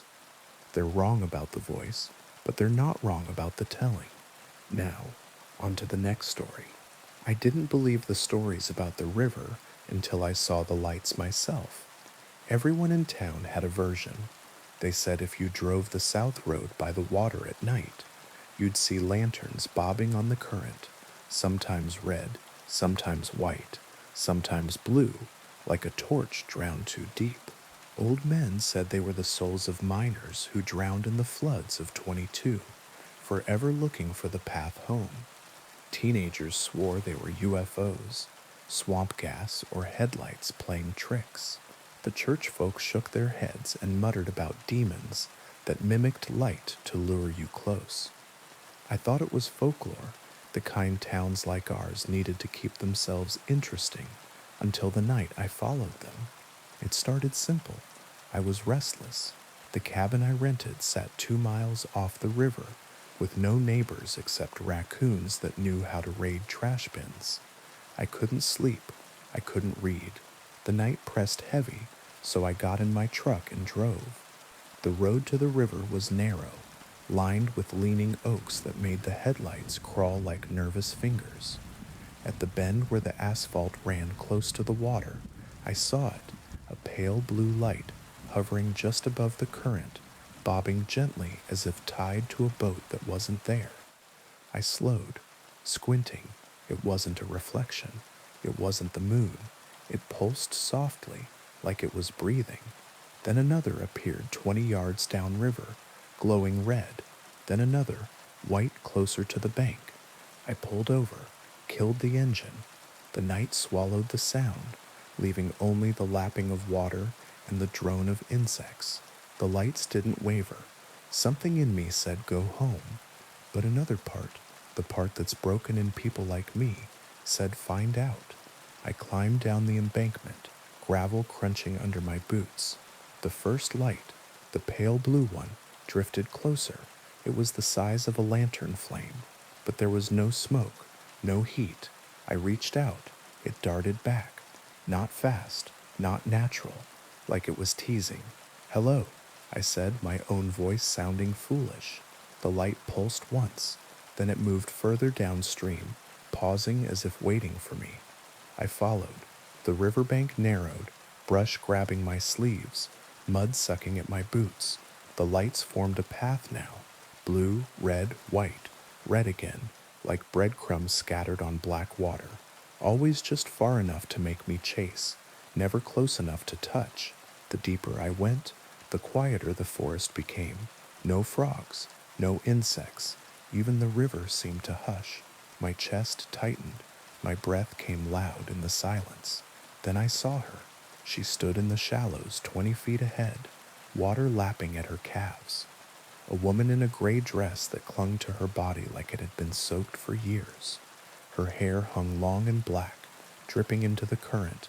Her face was pale, almost luminous, and her eyes burned like the lantern lights. The lights hovered around her now, orbiting her head like fireflies, too disciplined to scatter. I froze. She raised her hand, beckoning. Every instinct screamed at me to run, but my legs moved forward, one step, then another, as if her gesture carried weight. The mud sucked deeper at my boots. The water reached my knees. Come closer, she whispered. Her voice wasn't carried by the night. It was inside my skull, intimate as breath. My mouth opened without my permission. Who are you? She tilted her head. The lights brightened. One who waits, one who was left. My feet kept moving. I was chest deep now, current tugging. The light swirled faster, dizzying. Her hands stretched toward me, and then I remembered what the old men had said. The lights are bait. Don't follow them, no matter what they promise. I slammed my eyes shut, dug my nails into my palms until the sting broke the trance. When I opened them again, the lights had multiplied, dozens, maybe hundreds, bobbing on the water, surrounding me in a ring of color. The woman's face twisted, not angry, but hungry. Her mouth opened, wider and wider, until it split her face in half. The lights poured toward me, searing bright, their glow filling my eyes until I couldn't see. I threw myself backward, half swimming, half stumbling. My hands clawed at mud, branches, anything solid. Something brushed my ankle, slim fingers, cold as river stone. I kicked wildly, broke free, and scrambled up the bank on hands and knees. Behind me, the lights wailed. That's the only way I can describe it. Not sound, but pressure, a chorus of grief that pressed against my bones. Then silence. I didn't stop running until my truck was in sight. I tore the door open, fumbled the keys, and gunned the engine so hard, gravel spit from under the tires. The rearview mirror showed nothing but darkness. Back at the cabin, I bolted the door and sat shaking until dawn. I told no one who would believe me. In town, they'd just nod, the way people nod when they've heard another fool join the list of near misses. But I've noticed something since. Every night when the river is close, I see faint glimmers through the trees, not bright enough to mistake for lanterns, not loud enough to make me follow, just enough to remind me they're there. And sometimes, When I close my eyes, I hear her voice, soft and patient. Not yet, but soon. Now, on to the next story. I didn't notice the missing mirrors until I'd been in the apartment a week. Sublets in this city come like hasty apologies. Too quick, a little insulting, and you take them anyway because you need them. A friend of a friend needed 3 months overseas, and I needed a place where my ex wouldn't know to knock. 12th floor, pre-war bones, good light, bad heat. I lugged 2 suitcases and a sewing machine up the narrow stairs because the elevator enjoys deciding, and told myself I could make anywhere livable if it had a table. I'm a tailor, nights mostly. People don't think they need clothes fixed until the evening an event eats them. I've hemmed prom dresses at midnight over a bathtub. I've stitched a tuxedo shoulder while a man repeated his vows into a hairbrush so he could get the tremble right. It's honest work, and it keeps me near the hum of the city after hours. I like the hum. It sounds like survival. The apartment was furnished, IKEA pretending to be older than it is. A scratched oak table that had real weight when you leaned on it. Long windows facing the river that the air insisted still existed under the fog. What it didn't have, I realized on the 4th evening when I tried to check whether my eyeliner made me look like I'd slept, was a mirror, not in the bathroom, not behind the bedroom door, not the cheap courtesy square in the front hall most landlords leave. I laughed and propped my phone against a mug and practiced compromises. On the 6th night, a note slid under my door. We haven't met. Midnight fittings at Nocturne, if you still do house calls. Cash Nocturne was one of those clubs that look like wealth leaned against a wall and decided to take up smoking. Black door, silent doorman, the name in script you had to already know how to read. I'd never been inside. I'd hemmed 2 dresses on the sidewalk while a girl with an ankle tattoo cried with gratitude and handed me money like it was a secret. I texted the number at the bottom of the note and got an address with no apology for the hour. I packed my kit, chalk, needles, 2 sizes of shears, tape measure, leather thimble that fits only my ring finger, a handful of safety pins, because panic wants what it already understands. At 11:45, I stepped into a night that had practiced being colder and took a bus that argued with its own headlights. Nocturne's door opened as I approached as if it had been waiting specifically for my footsteps to answer. The doorman nodded like we had a story between us and led me past a velvet rope that might as well have been a border. Inside, the air was money and mistake. The bar lights were low enough to keep people beautiful. The mirrors behind the bottles had been replaced by black glass. Why, I said to the bartender, because not saying names is a kind of refusal. He flicked his gaze toward the stairs and returned to polishing a glass he had already polished. I climbed. The upstairs rooms sat like ideas about privacy, curtains instead of doors, sofas that had seen restraint, a hallway runner that pretended it had never met a heel. At the end, a room with a closed door and taped on it neatly, a strip of card that read why. I knocked. Enter, a voice said.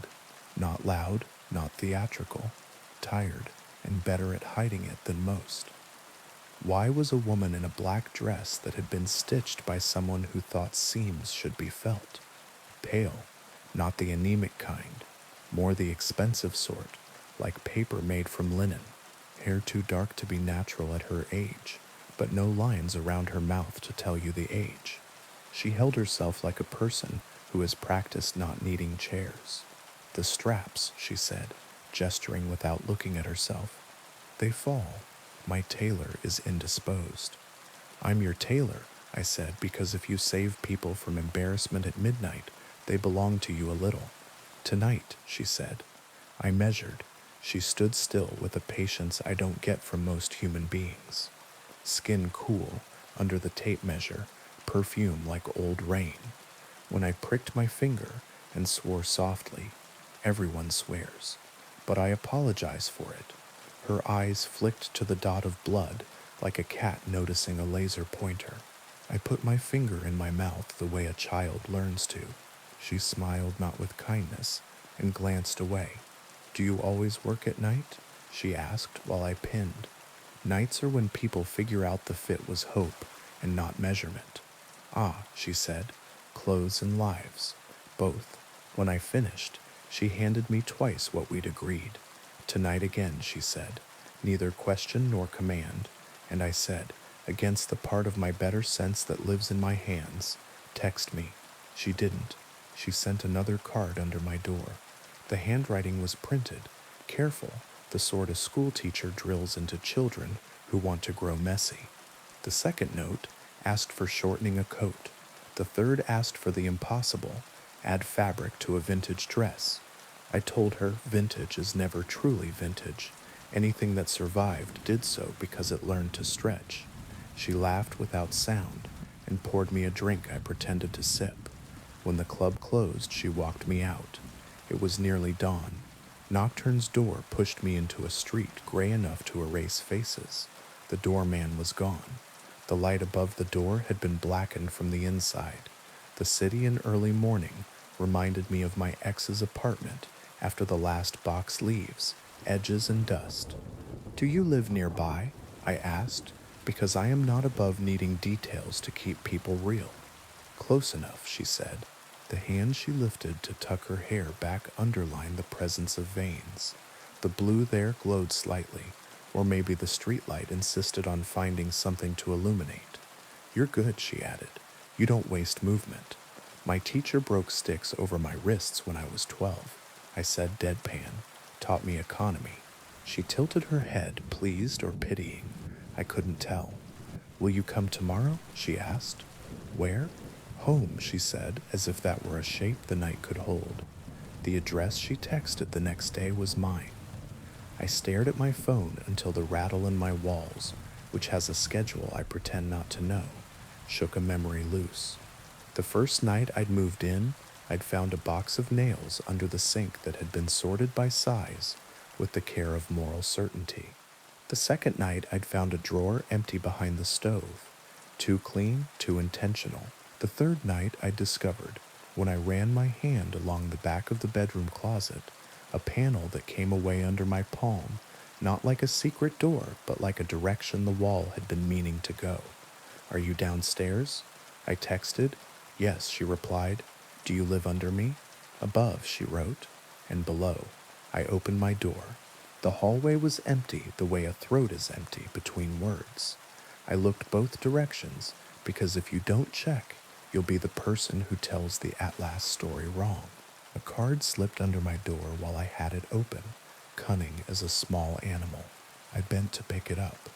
"Bring a full-length mirror," it said in that careful hand. "If you have one." I thought about laughing and found I didn't know how to. I went hunting through thrift stores anyway that afternoon, asking for something every storekeeper told me they never got anymore. "People keep mirrors," a woman behind a counter told me over a cup of coffee that costs $2 in a city that considers that price antique. "Or they break them where they stand. Bad luck follows movers." Or, she lowered her voice like a choir, "someone's buying them up." In the end, I settled for a wardrobe door with a beveled glass set into it. It took 2 of us to carry it up the stairs. I tipped the other person more than I had, because the weight of glass makes me grateful. At midnight, the card came again. Now, I set the wardrobe door against my wall and opened my apartment door. The hallway smelled like rain and varnish. The scent stair rails release when they decide to admit they were once trees. I stood, stupid, holding the edge of the door with one hand and my sewing kit in the other, the mirror standing in my doorway like an extra person at a party. "Well," I said to no one. The mirror moved, not slid, not pushed. The glass wavered like heat rises. I saw my face and then behind my left shoulder, wise.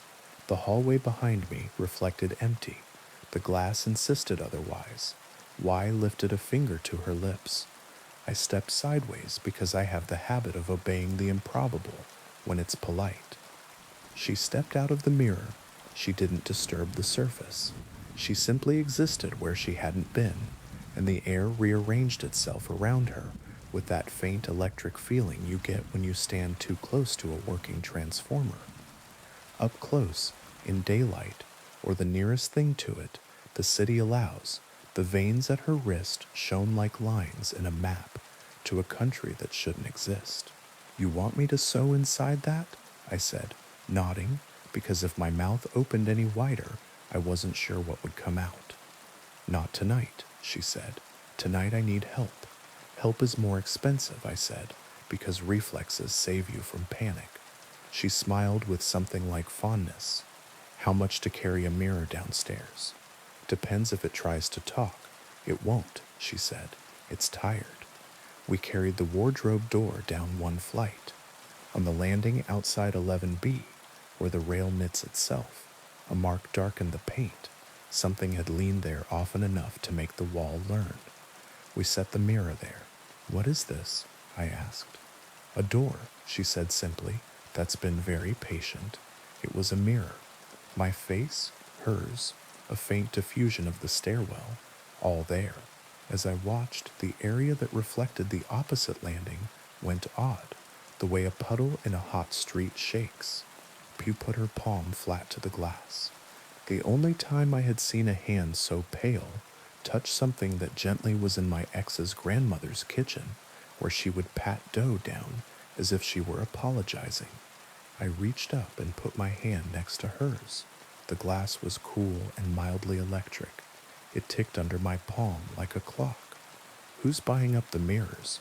I asked, not because I thought the answer would help, but because words keep your mouth from asking worse questions.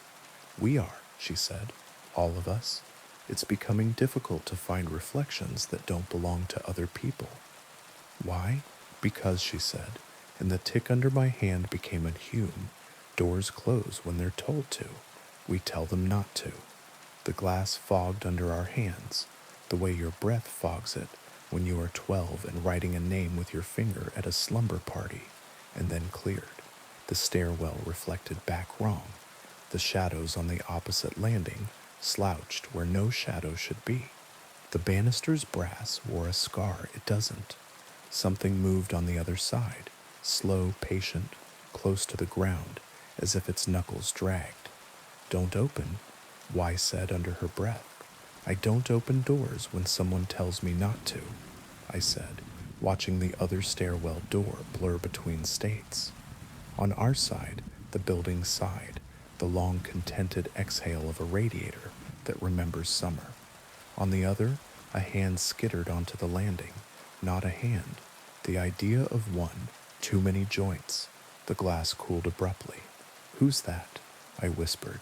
A debt, Y said. From before they named this place, we keep it out, some of us better than others. I started, then stopped because there are words you don't say when a mirror is listening. Husbandry, she said dryly. Call it that. Of the night, of hungers, of doors. Pick the one that lets you sleep.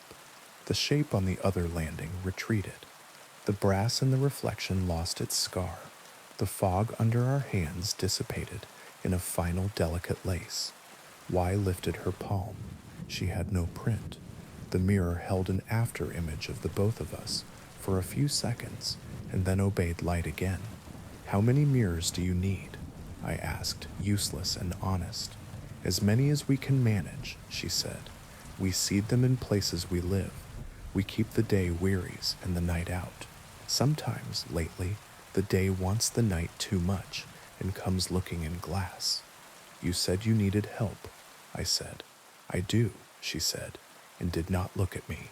She led me to her apartment, not above, not below, exactly, a quarter turn of hallways, and we were in a room with no windows and a smell like stone after rain. The walls were hung with empty frames, gilt, wood, metal ornate as bad jewelry, inside each black glass, not painted over mirrors, not televisions. The first thing you learn working with thread is that different darknesses have different weights. This darkness had texture. It ate your gaze first, and then your certainty. Trouser hems, she said trivially, holding up a pair of men's pants. He'll be here at 1, 17 and a quarter on the right. Left is a hair off. Why me? I asked, reaching for chalk and grateful that my hands know what to do while my mind rearranges. Because you work without looking, she said, and because mirrors don't like you, everyone else's breath fogs them. You leave nothing. Rude, I said, but my belly knew what she meant.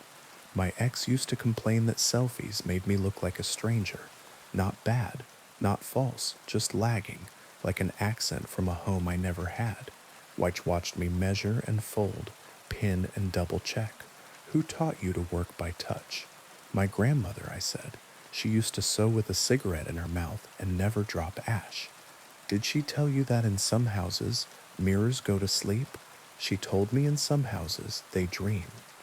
He arrived at 0106, not a he I would have expected, not a banker or a bully or a man with a day job that wants to be knight. A boy, really, late 20s at most, tense shoulders that didn't know how to be beautiful yet, eyes that would be tired if they weren't too busy being eager. He didn't cross into the room. He stood just outside the line of its door frame. Ma'am, he said to Y, and he said ma'am, like he'd grown up in a house with 2 sets of rules and was trying not to break either. He handed me his trousers with a gentleness I reserve for childhood toys. You're the tailor.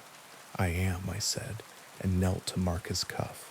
His calves were strong in the way men get when they run at night. The chalk slid. I steadied. The hum behind the black glass stuttered, then steadied again, like a song the building and Y could both remember. Do you have mirrors in your apartment? I asked, not looking up. It's easier to ask intrusive questions when the person thinks you are counting. 2, he said. Y sucked her teeth softly. We took the rest, she said to me. To him she only lowered her voice. You promised. 2 to see if I'm dead, he said, wry. To me, sometimes you need to know if you're there. It helps with stares. Mirrors lie, Y said, and for the first time her voice sounded like hunger. He left at 0119. The hem would be ready at 2. My hands are honest. Y set the trousers aside and stared at the black glass on the wall as if it were an old friend trying to outstare her. We keep the worst out, she said flatly. Most nights. Some nights it comes as light. You wouldn't like those. I would if I had to, I said, which is the sort of thing a person says when they have never had to live up to it. You would, she said, and it didn't feel like praise. On my way home, I carried the wardrobe mirror back up to 12. My thighs burned. On the landing, someone had finger-drawn a small symbol in the dust, a circle with a notch like an open mouth. I wiped it with my sleeve without meaning to, and felt the hallway exhale gently in relief. In my apartment, I set the mirror against a wall and covered it with a sheet. The city practiced fog at dawn.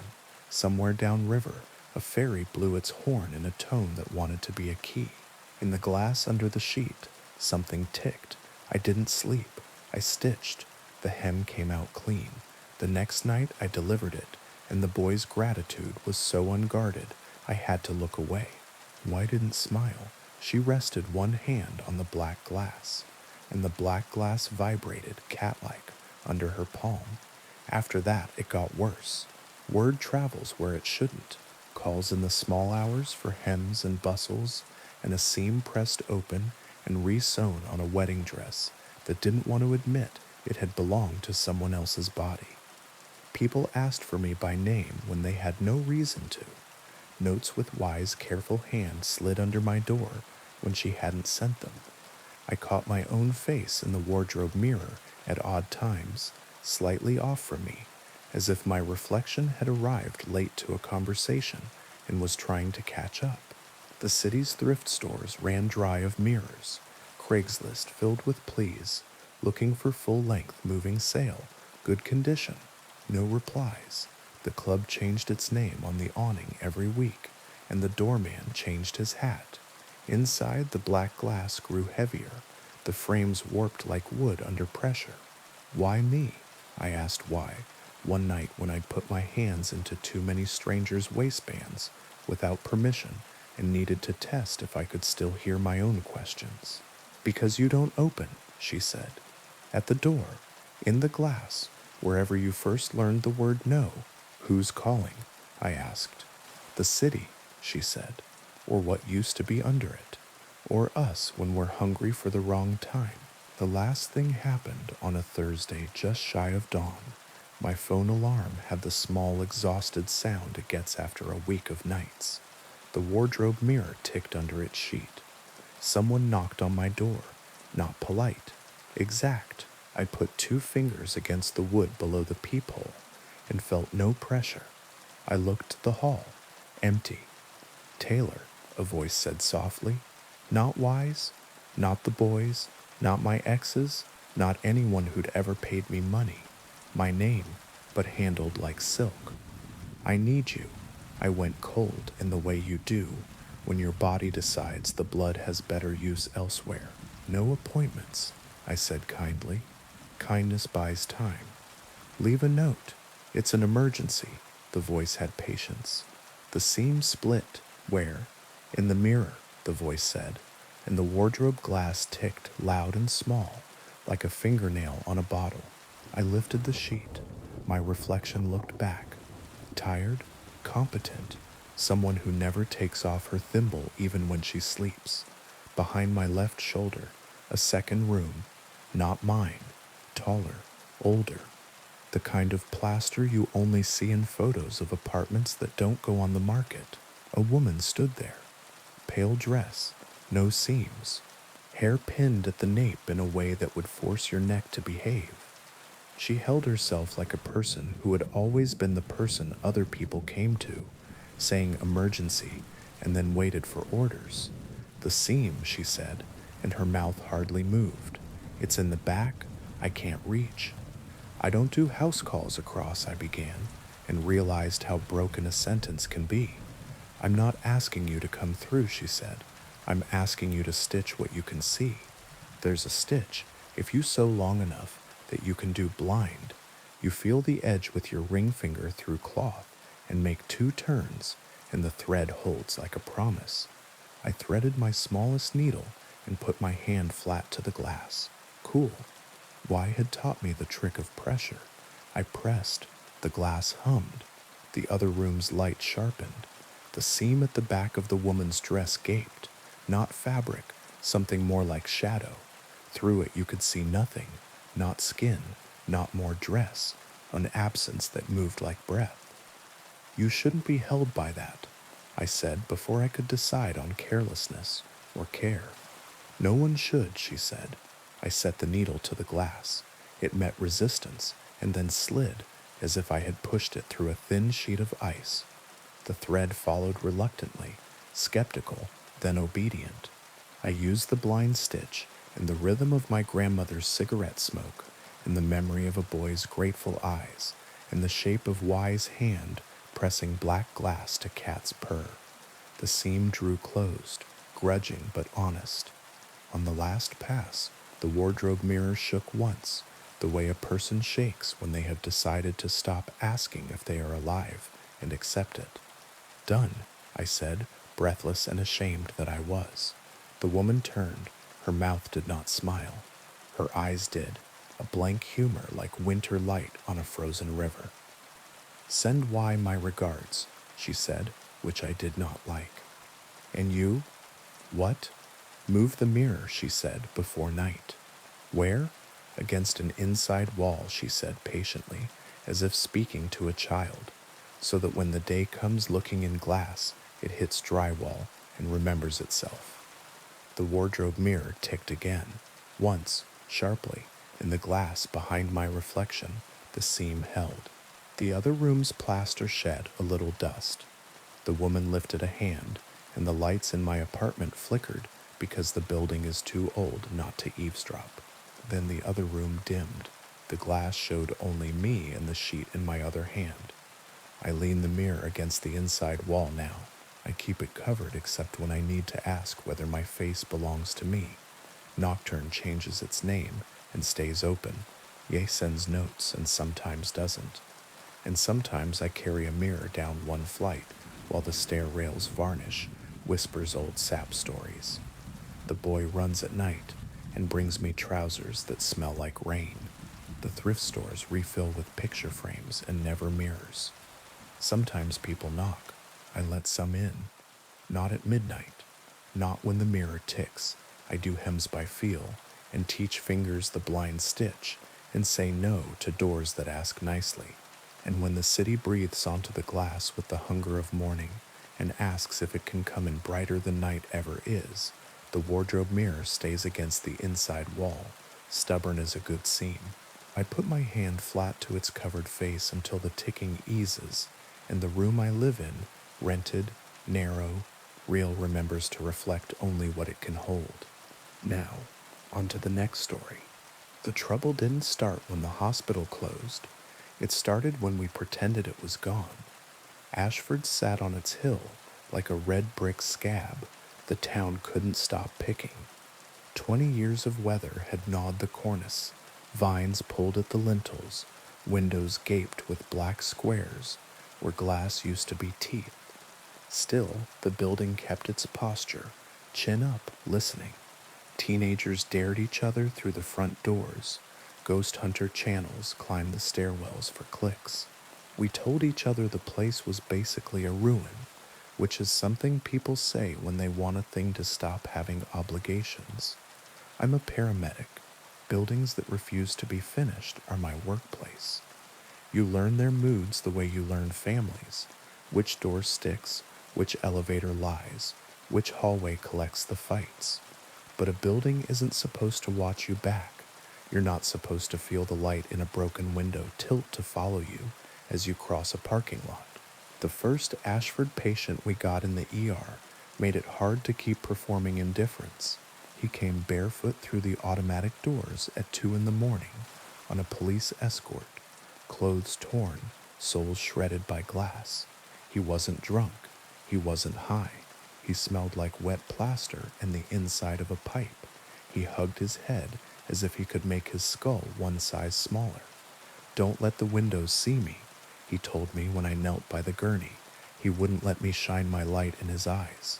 He flinched from the stainless panel on the cabinet. He turned the monitor screen away from himself with a frantic hand. "Cover them. Everything that can see you back." The attending ordered a sedative. Tamsin, the triage nurse, the one who keeps a spare banana in her pocket and hands me crackers when my blood sugar forgets to exist, stepped in with the syringe. The man looked straight at her and smiled with too many teeth for the rest of him. "They already marked you," he whispered. "It's too late. You looked."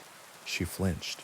He couldn't have known she'd gone to Ashford the week before with her boyfriend and 2 of his idiot friends to film some urbex, as if the word could make a century behave. I only knew because she'd laughed about graffiti, helped me written upside down, while we restocked oxygen. The sedative took him down. We tucked sheets over his cut feet and told the chart a polite lie, agitated, likely intoxication. Observe. 2 days later, Tamsin's husband found her at dawn, sitting on the sofa with both hands in her lap, staring at the black TV. Her eyes were wide enough to sting. She didn't blink when he said her name. When he switched the TV on, she flinched so hard she bit her tongue and started to cry without making a sound. They admitted her to psych, EEG normal, MRI clean. The note in the chart said, catatonia, with a question mark, because charts like punctuation when certainty is expensive. The roomer in the break room said it out loud. Ashford followed her home. A week later, we hauled in a college kid who'd gone in with friends. They said he'd paused at the second-floor bathroom mirror as a joke, then wouldn't stop looking. By the time they dragged him out, his palms were bloody from trying to scrape his own cheeks, as if his face were something stuck on wrong. He sobbed in our rig so hard he couldn't breathe. I bagged him gently and murmured like you do to a panicked horse. He choked out. He smiled first. I tried not to. It made me. That should have been enough to keep me away. But paramedics are bad at believing other people's lessons. We need to touch the stove ourselves. It was my partner who pushed. Dan chews gum like it owes him money, keeps his boots polished for luck, and thinks superstition should be paid in mockery, not reverence. Black mold, he said, when the third Ashford-adjacent call came in, and the plasma screens threw our faces back at us, a half-second slow. Snaky whatever, spores mess with your head. You think mold makes mirrors lie? I asked. I think mold makes people sick. Sick people interpret the world with whatever stories they preloaded. He flicked his gum into the trash with the cheerful spite of a man who has been wrong often and hates to add to the count. Off shift tomorrow, 30 minutes. N95s. We sniff and go. There are 1,000 places I won't follow a friend off duty. Bathrooms and bars, living rooms with men who say they don't need help and keep their fists in their pockets. The hill. I meant to say no, then I thought about Tamsin's wide eyes. I thought about the barefoot man's teeth. I said fine, and hated the part of me that can't leave a bandage unlifted. We parked by the rusted gate just before midnight. The moon looked like a peeled egg someone had held in a hand too long. Our flashlights cut cones through a smell like pennies and rain. The front door lay on its side like a tongue. We stepped over it. The lobby tile cracked under our boots. Graffiti shouted the vocabulary of 16. Help me kill her inside. A wonky pentagram layered until yesterday's jokes turned into a sediment of old fear. We swept the first corridor, patient room doors with narrow wired windows. Our lights stuttered our forms across the glass. Two tall shapes, masks on. I forced myself to keep my light on the floor because floors tell the truth about the day. See? Dan said, trying briskness. Mold and kids. Smell? I asked. We both sniffed like dogs. The air tasted metallic, a battery on a tongue. Mold threaded through. Sure, but not the headline. Halfway down the hall, he stopped. Hold up. My body recognized his tone before my brain did. I felt the small muscle under my eye start its private idiot tick. He raised his light at the nearest door's wired window. Two figures stood in the reflection. Me and Dan, except my reflected face wasn't moving. Not the eyelids, not the throat. When I lifted my hand slow to prove something stupid to myself, the woman in the glass stayed very still and watched me with interest. Dan's reflection tilted its head like a dog hearing a new word. Dan had not moved. We backed up in even steps. The figures in the next two windows pressed their palms to the glass with a soft, thick thud. Our hands stayed where we'd put them. In the third window, my reflected mouth twitched up, small and private, at something no one had said. We took the stairwell door at a trot that didn't look like fleeing, because pride is a habit you can do in PPE. The stairwell breathed cold. Every landing had a wired glass window. Every window had a face pressed to it. Some of those faces were ours, multiplied and scaled wrong like a child's collage. Some belonged to people I knew and didn't. Tamsin, the barefoot man, a boy who died in July with a pit bull whining at the curb. Every face wore an expression slightly out of time. On the third landing, a mouth opened, as if to ask me to hold something. I did not stop. The basement door stuck and then took offense. We slipped through into air that tasted like burned sugar and batteries. Mirrors lined the walls, standing, leaning, stacked in a jittery circle like teeth. Some wore ornate frames with the silver gone to cloud at the edges. Some were cheap rectangles with the safety film bubbled. Some were wardrobe doors that remembered shoulders. They faced inward, angled to catch a center point. Something stood at that point. I wish I could tell you it looked like a man. It didn't. It looked like the part of a mirror that refuses to be glass. A tall, narrow disobedience. Faces skinned across it. A deck riffling. Mine. Dan's. Tamsin's. The barefoot man's. The college kid. The mouth of each face was wrong. When mine surfaced, she smiled too soon. The mirrors in the circle shivered delicately. A dog's ears at a whistle. The thing lifted an arm and pointed. Its arm didn't have joints. It simply bent. We ran. There are choices you get to congratulate yourself for later. This wasn't one. This was the body choosing self over pride, and I led it back up the stairs between windows that tried to be eyes, through the lobby, over the tongue of the door, into night with our lungs on fire. In the passenger mirror of the rig, Dan's reflection smiled when he didn't. In the driver's side mirror, the version of me there breathed easier than I did, like she'd already finished something important and wouldn't share. We didn't file a report. You can't write something wore my face and tested the grin in the same field where you enter transported without incident. We didn't tell the charge nurse, or the cops we like, or each other. Not really.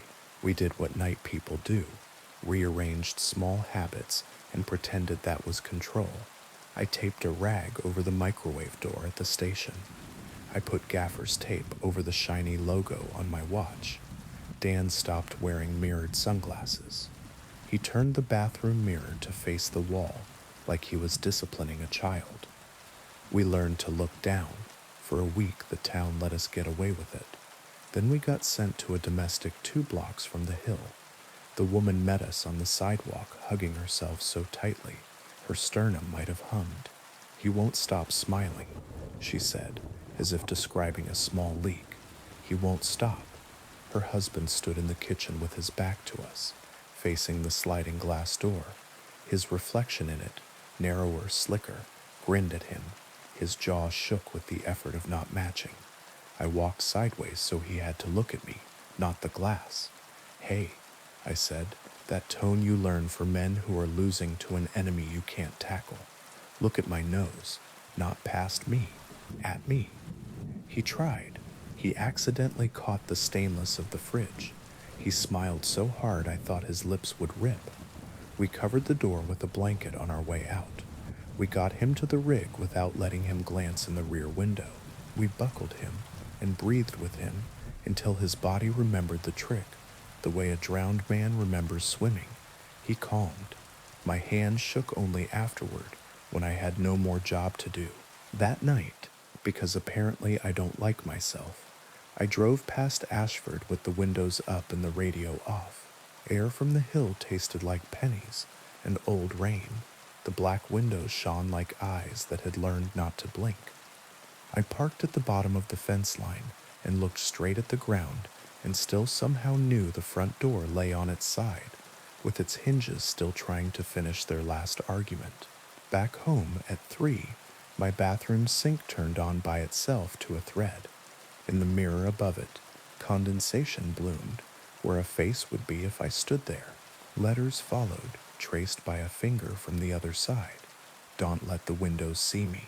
The apostrophe was missing, like a small politeness left out in a hurry. I turned the tap off so slowly the mirror didn't think I was refusing. I hung a towel over it and slept badly on top of the covers. For 6 days we stayed polite, and the town walked past the hill with its eyes on its shoes. Then Dan texted me a photo of his bathroom mirror, papered over with brown packing tape. "Good," I replied, and meant it. He sent a second photo. The paper had puffed inward like something behind it had exhaled. He wrote, "Ha." I wrote back a list. "No joking. Keep lights off after midnight. Don't stand where screens can catch you." And he sent only, "K." He was late the next morning. He never texts when he's actually in trouble. He only texts jokes. I went to his building and knocked the rhythm that means, "Hey, it's me." He opened the door on the chain. He looked present and not. He asked, "Do I look weird?" Like a child asking if a lie shows. "You look like a man who needs coffee," I said. He smiled by accident. The brass of the door kept the smile like a smear. I unhooked the chain without asking and went straight to the bathroom. The paper bowed like a sail, then flattened. I peeled a corner. In the fog trapped under the tape, someone had drawn a tidy grin with 2 neat teeth. We worked. We didn't go back to the hill together. We told ourselves that was restraint, when it was really fatigue. Tamsin started to blink again. She kept a sheet over her TV.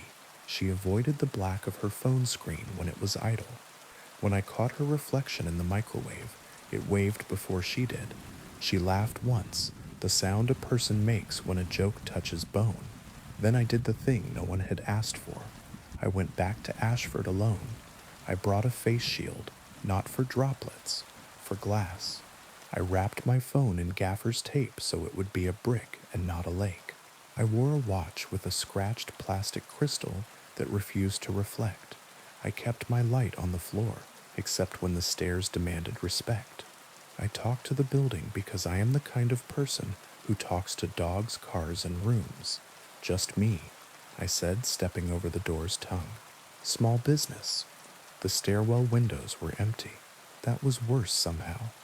The basement door yielded like a tooth you shouldn't have wiggled. Down there the circle remained, but with a gap in the far wall where mirrors had been. Someone had moved them. Where? Who sells old mirrors by the pound? Why did the thought of them standing in somebody's antique booth make my stomach go hard? The center held the tall wrongness. Faces slid across it like cards. I saw mine older by 30 years. Mouth careful, eyes practical. I saw Dan trying not to grin. I saw Tamsin, hair unbrushed, furious at being looked at. The thing rotated its faces with patience. It didn't move toward me. It didn't need to. Hey, I said, because if you're going to be foolish, be polite. You don't get them, you hear me? You don't get my people. The mirrors shivered. The thing tilted. Behind me, at the door, something at floor height dragged one not hand across the threshold. The glass nearest the door leaned in, as if to listen. I stepped around the circle, away from the center. I put both palms against the nearest mirror. The glass was cool, then cold, then warm, the way a hand finds your temperature and tries to keep it. I talked to it the way I talk to a patient's child. Your job is to give people back what the day takes. Haircuts, ties, lipstick, who we are when we have to leave the house. Not this, not doors. The mirror hummed, old TV hum, the kind I could hear as a kid even when my parents thought the set was off. The surface steadied. The woman in the glass matched my breath again, not ahead of me, not with a borrowed mouth. I moved to the next mirror. Palms, talk, third, fourth. The oval with the ornate frame was most stubborn. It kept trying to paste Dan's mouth on my face. I pressed until my wrists ached and told it the list of what my hands have fixed. A kid choking on a grape, a bleeding man lowered gently so his mother wouldn't hear him hit, a prom dress hemmed over a bathtub while someone cried into a towel because she wanted to look like herself and not the idea she'd bought. The oval warmed and yielded my face back to me. I didn't finish the circle. Holiness is above my pay grade, but I spoke to enough surfaces that the room changed shape. The pressure eased, the way a bar quiets when one voice starts a story everyone needs to hear. The thing in the center dragged my face up again and made it grin like it knew something final. I didn't let it keep the moment. I turned my back on it. Movies tell you never to do that. Movies were filmed by people who adore looking. I faced the circle instead. You know your job, I told the glass. Do that. If something tells you you're a door, make it say please. If it can't, be a wall. The shape by the door skittered out. The wrongness at the center hissed. A sound like air abandoning a room. I left before the building remembered my name. I won't pretend I cured anything. People still come in shaking from the hill. The town pulls dumped mirrors out of the ravine like fish and stacks them at the transfer station. Thrift stores have stopped pretending they ever get decent wardrobe doors. Tamsin keeps a sheet over her TV and a hand over the camera on her laptop, and when her reflection waves first, she waves back, small, as if humoring an anxious child. Dan took the paper off his mirror and texted me a picture of a blank tile wall, with the caption it blinked first. I've stopped lecturing my friends. I talk to surfaces instead. I cover the bathroom mirror after midnight. I keep the rig's side mirrors aimed at the ground, unless I'm merging, and when I must look, I say aloud, "Give me what I need, not what you want." The black of my phone screen shows only my thumbprint smears. If it ever shows my mouth when my mouth isn't doing anything, I put it face down. Some mornings I forget to uncover the mirror on my dresser before I leave for shift. I come home and the towel is slightly askew, lifted by a finger whip. I smooth it flat. The glass feels cool under the cotton, as if someone on the other side is learning manners. I tell it the names of the people who need it. Kids with bobby pins in their teeth, old men trying to tie a tie again after a funeral, a woman who wants to see whether her hands make her look like her mother's hands yet. I tell it they matter more than whatever the hill thinks it is owed. When night presses its mouth to the window and asks for a smile, I let it fog the glass. The fog outlines an oval. I don't trace it. I stand there with my hands open, and when the fog clears and the glass remembers the streetlight and the opposite brick and my face, I say good, because sometimes approval is the only prayer that does any work. If you ask me whether Ashford is haunted, I'll say it's habitual. The town looked at the hill for too long, and the hill learned to look back. Mirrors are obedient. They were happy to help. The trick isn't to destroy them, it's to give them better instructions. We still carry people out who can't stop smiling. We still cover sliding doors with blankets on our way past. We still breathe with men until their chests remember to lift by themselves. On a good night, you can watch someone glance at a black surface and then decide not to, and that tiny act of refusal feels like a hinge choosing to stay a hinge. On a bad night, I wake, and the bathroom sink is running again, a slender thread like a vein. The towel over the mirror has slipped. In the corner of the damp glass, two careful teeth appear in a neat little grin. I wipe them away with the side of my hand and go back to bed. In the morning, the glass shows me as I am, sleep-creased, competent, uninteresting, alive. I run a thumb along the line of my jaw in the reflection, and the woman there matches me, on time without expectation. The window behind her shows the river and a cloud. No extra faces, no borrowed smiles. If the hill wants more than that, it can wait for another town to forget a building. We're busy. We have real people to look after. Now, on to the next story. They called it the Gray Hollow Beast, though no one would admit to being the first to say it out loud.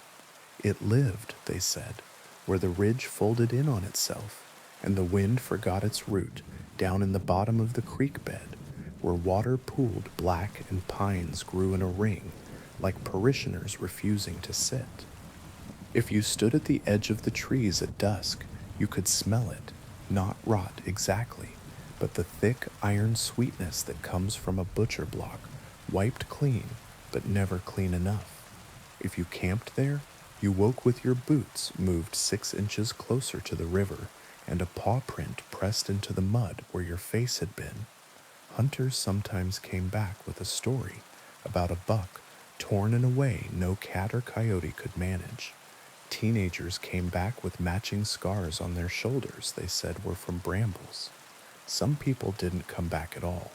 It was a story I'd grown up with and a story I'd outgrown.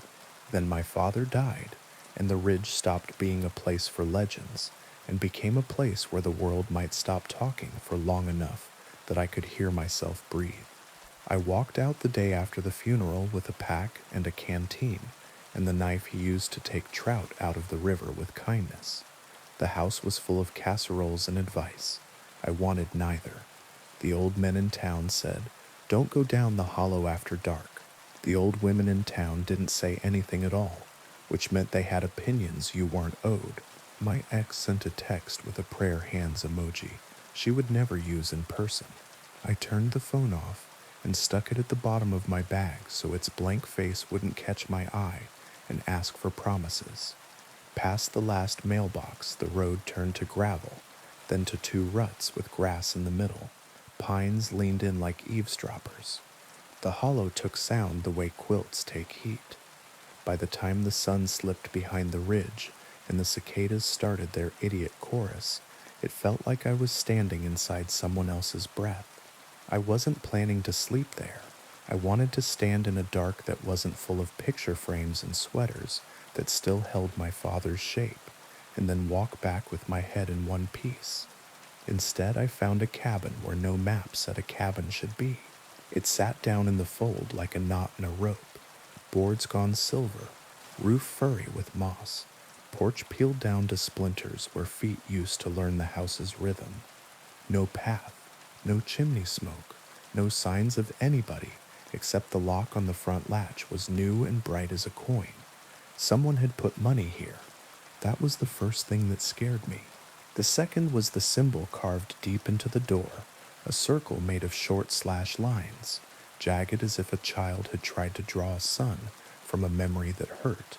When I touched it with the tips of 2 fingers, it felt warmer than the wood around it, as if the day had sunk into it and decided to stay. The hollow went quiet between one heartbeat and the next. The cricket song cut off mid-word.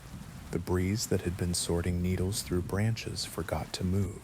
Even the creak behind me made a listening shape. I put the flat of my hand against the door and felt something like a hum, not electrical, not mechanical, the low, steady insistence you feel in your ribs when someone bigger than you is also in the room. That was when the first growl came, so deep I felt it before I heard it, not far off, not other side of the clearing, right where the trees start. I turned and saw eyes, pale gray, rimmed red, set in a head that could have been a dog's if a dog had been left in a room with knives and had learned everything it could from the shapes they made. The body that followed the eyes was wrong, long in the forearm, hunched in the shoulder, matted fur slick with whatever eats blood for breakfast. It moved like it had never forgotten how to walk on 2 legs and resented being made to remember 4. Its gaze slid over me like a hand over a side of meat. There was nothing hungry in it. Hunger is honest. This was the patience of a butcher between customers. It came at me so fast my brain didn't have time to choose. My hand did. I yanked the latch. The door gave. I fell backward, slammed it behind me, and heard claws sketch the wood with the scream of enamel on plate. Inside smelled like iron filings and wet fur. The dark was the thick dark of a place that has been keeping a secret for a long time and has decided to go on keeping it in your presence. I got my light out with fingers that didn't want to obey and saw chains bolted into the walls at ankle height and wrist height and throat height, hooks in the rafters, a table with knives laid out in rows, blades honed down to hisses. On the table, a ledger-sized book open to a page with lines of careful handwriting that started precise and ended like someone writing in a moving car. The top of the page said, "I keep the circle." Below that, "The beast is not one. It is the many that can be one. It wears whoever meets its eyes too long. It speaks in voices that know what you love. It can be held by iron and intention, but not forever. If I fail, it takes me. If you are reading this, I have failed, or I am outside and busy failing. Lock the door. Do not answer if it uses a voice you know. Choose a knife that knows more than you. Sit in a corner where you can see both windows and pretend that makes you safe." I read it twice because the door shuddered twice, and the mind does what it can when it can't do anything useful. A claw found the latch through the gap where I'd not got it home, and rattled it like a man who refuses to admit he should go away. The wood groaned.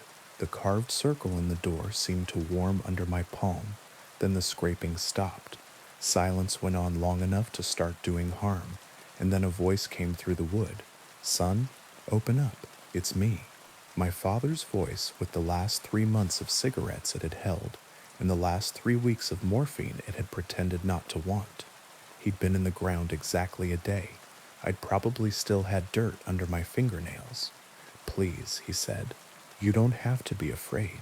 It's a stupid old story. It's only me." I swallowed. I made my mouth into a straight line and tucked it in. I looked down at the page. Someone had underlined "Do not answer" and scrawled beneath it, "Even if you're polite. You always were a hard one. The voice said in a different tone, amused, as if it had remembered a joke it could use later. Then it laughed. The laugh was what happens when you put two incompatible substances in a pan and stir hard foam and black and things that never belong together. I sat in the corner with a knife that had white scarring along its spine and a grip worn down by a hand that had been holding more than wood, and I did what the book told me to do. I did nothing for as long as I could. The thing outside circled the cabin until the sky paled. Its claws ticked on wood and dragged on stone. Its breathing proved the size of its lungs. Sometimes it wept like a drunk on a porch. Sometimes it said my name, the way my ex says it when she's telling a story about me that has a punchline. Sometimes nothing at all, which was the worst, because you can't hold yourself rigid against a laugh or a name indefinitely. You fail somewhere. You fall asleep in a corner and wake with your head listing against a wall and the knife still in your hand. When the gray behind the trees turned into real morning, it went quiet with the satisfaction of a worker putting his tools down. I waited. I counted to the number that used to get me as a child, from here to the end of the block, back when I believed in bargains made with telephone poles and cracks. I got up when the light through the dirty windows went from soured milk to polite. I opened the door with the knife held stupidly because knives don't make a difference when a story has decided to be true. No tracks, no fur snagged on a splinter, no claw marks in the porch except the ones on the door. Those the night had deepened and neatened, little slashes that had been scratches now becoming part of that carved circle, their angles righted, their lengths matched, like a kid who can't stand an unfinished drawing. I should have left then. If I'd been the person I had been a year ago, I would have walked out of the hollow using the same steps I'd used to get in. Grief makes you forget what you know. The hollow makes you learn what you wish you didn't. I took 2 hours in daylight to try every direction. North, the ridge gave itself up to bracken and tiny white mushrooms, and loops back to the clearing. South, the creek got wider, and then narrower, and then the same, and then the same again. East ended in a stand of young pines with identical scars at exactly the same height, as if something had paced them once and decided to count. West was a rabbit path that stayed a rabbit path and got bored of being one and dumped me into the hollow again, where the cabin waited like a laundry basket you'd been pretending not to see. The book had another page. It looked like someone had come back from doing something that let their wrists return to their hands and had sat while the adrenaline decided if it would leave. Iron restrains, salt confuses, chalk remembers, but only if you choose to stay inside. Do not chase. Do not try to cut anything that wears a familiar mouth. Gateways in this place do not open to roads. They open to repetitions.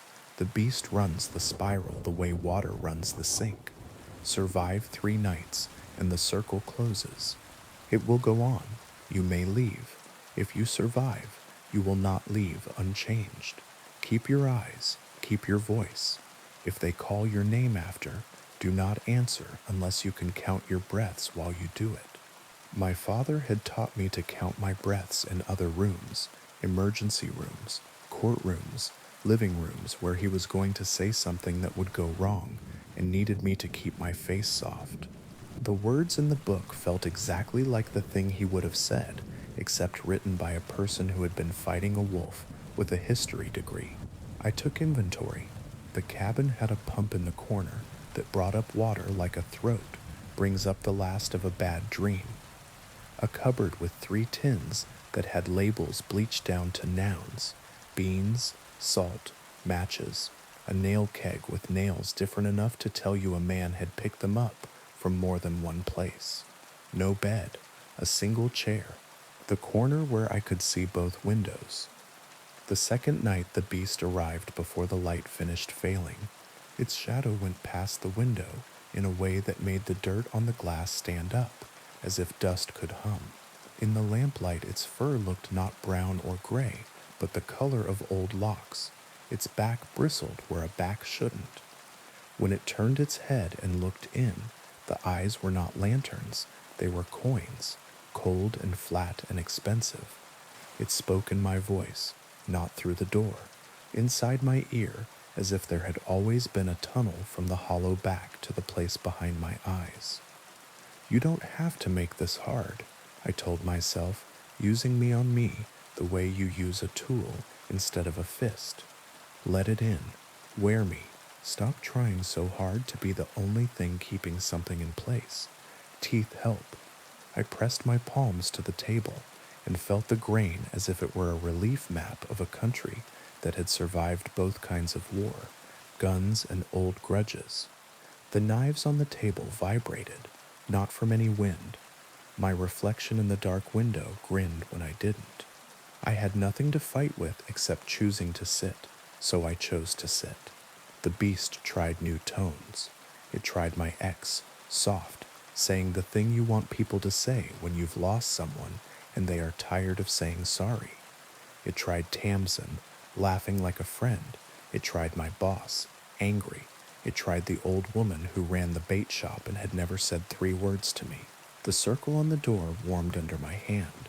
Somewhere outside, something small startled and ran in a shape that a fox would have liked to follow. Toward morning, it went quiet. I slept the way people do in chairs when they're keeping vigil. 2 minutes, a minute. The space between breaths you can hold if you're not trying to impress anyone. The 3rd day, I stayed inside. The book said you could go out, and the trees would bring you back.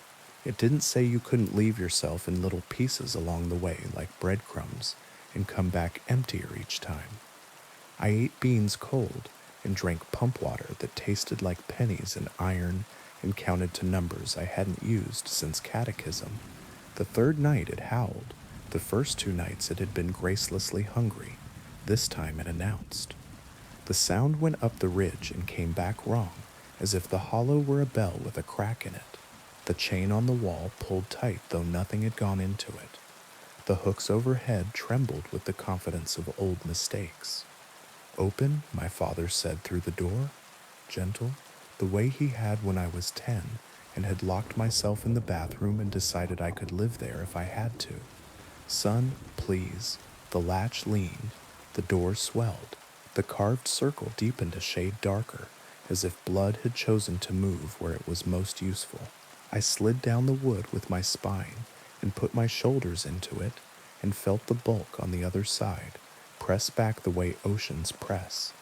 The book on the table had a last page I'd ignored because it felt like a man talking to himself, and now it felt like a man talking to me. If you have no silver, use names. If you have no names, use counting. If you cannot count, use pain. If you cannot feel pain, you have already opened the door. I put the point of the knife into the soft pad at the base of my thumb and shoved, not enough to maim, enough to make my ribs take a breath. My mouth had forgotten it could ask for. Blood came bright and annoyed. I smeared it across the carved circle without thinking, but with all the intention of a person who has run out of options and is willing to pretend that makes a plan. The latch popped. The door opened a finger's width. A claw came through. Black, curved, jointed wrong. It hooked under the latch and tugged like a man tugging loose a nail that had always belonged to him. I brought the knife down on the circle because it was a target, and because I wanted something to happen, and because sometimes breaking a thing is the only way to stop having to carry it. The knife bit wood. Not deep, enough. The circle broke. Light poured out of the door, the way breath pours out of a man who finally admits he is tired. Not daylight, not fire, silver, so clean it made the dirt of the room ashamed. The claw jerked back with a sound that would have been a word if it had had the right mouth. My father screamed, and then I screamed, and then something with too many voices screamed us both, quiet. Then quiet for real, the kind where you can hear the spiders working in the rafters.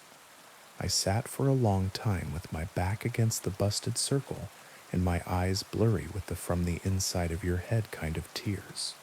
When I could stand without feeling like a stopped clock, I pushed the door with my foot. It swung on its new, wrong radius. The claw marks were gone.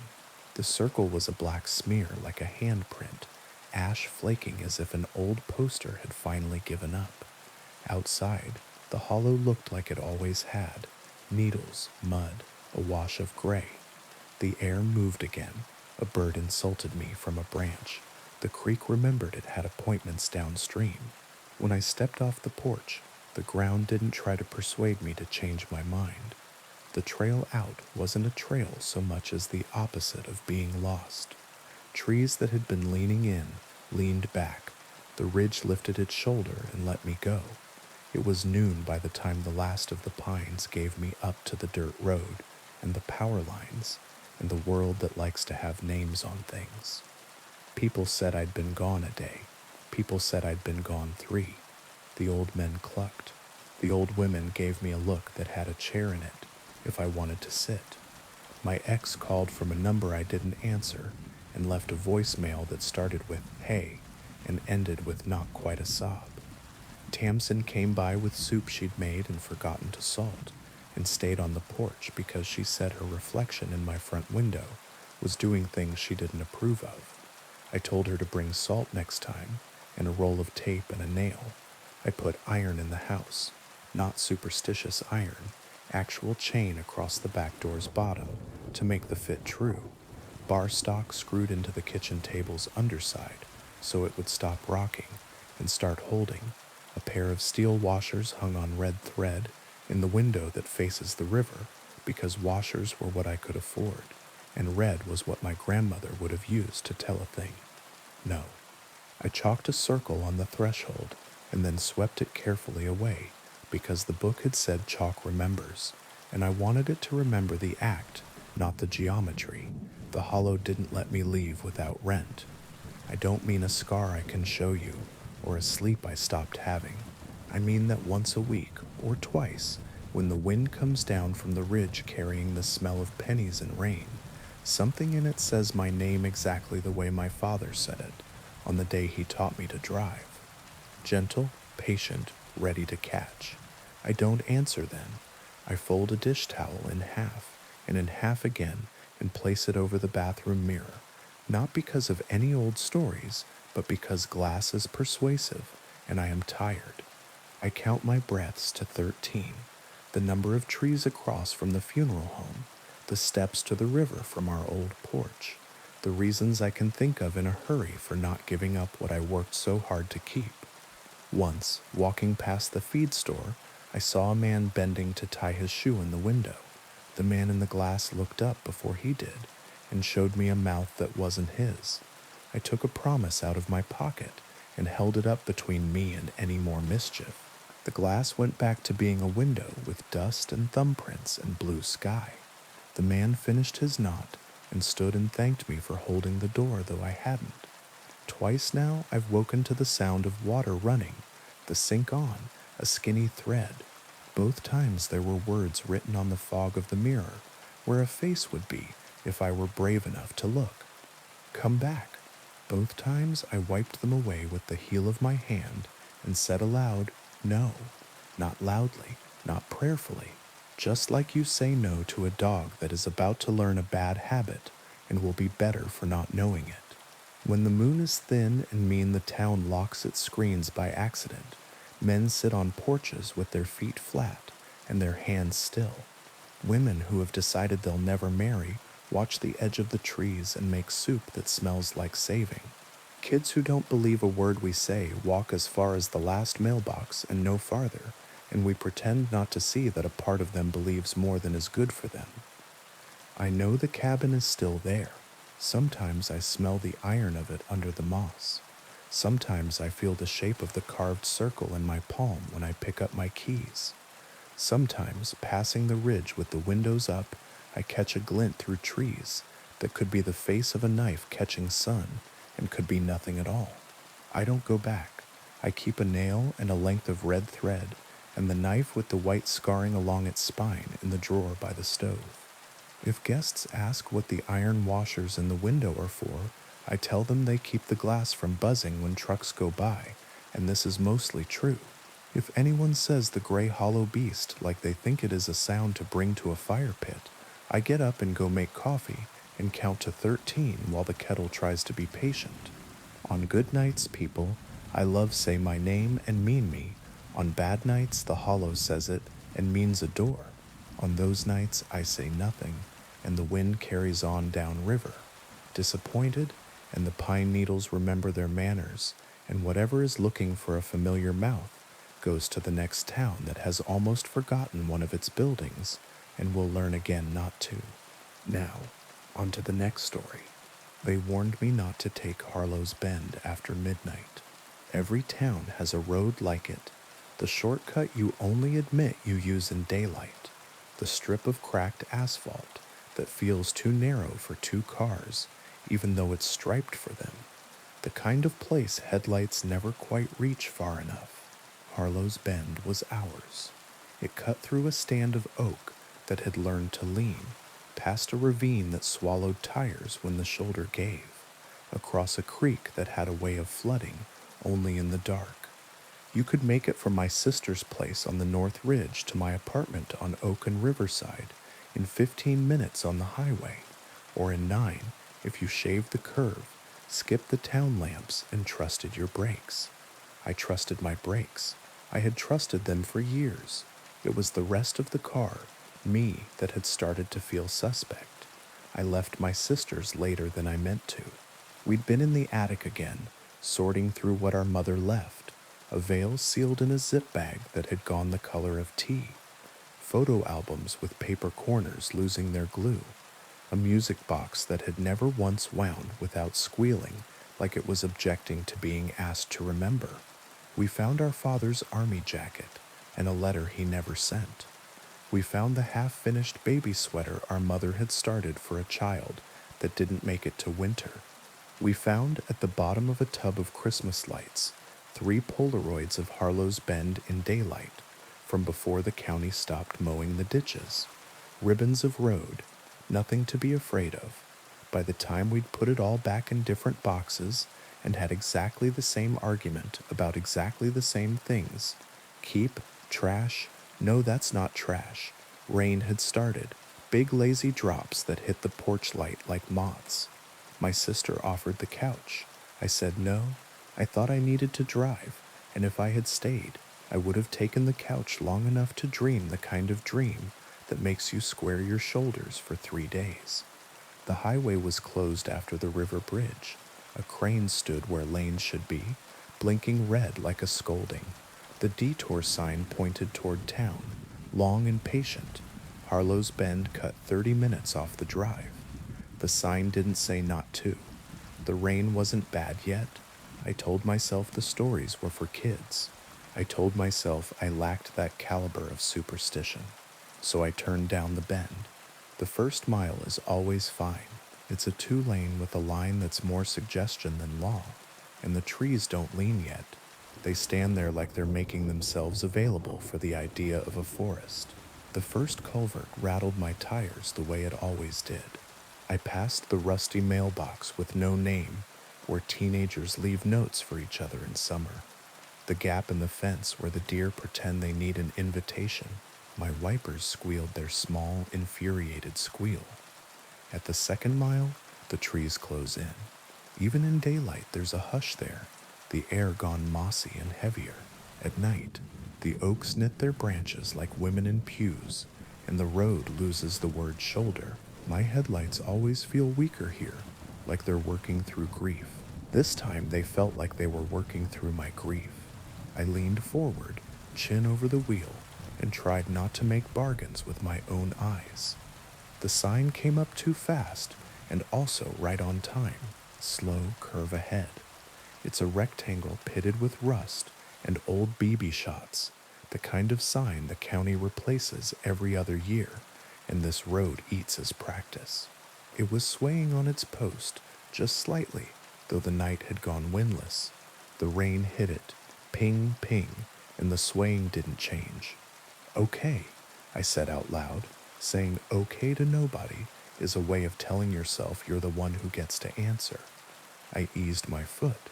The car did that float thing it does when you find the edge between control and the road, doing you a favor. The radio crackled to life. I hadn't turned it on. Static bleached the air, then cleared like someone lifting a bowl off a candle.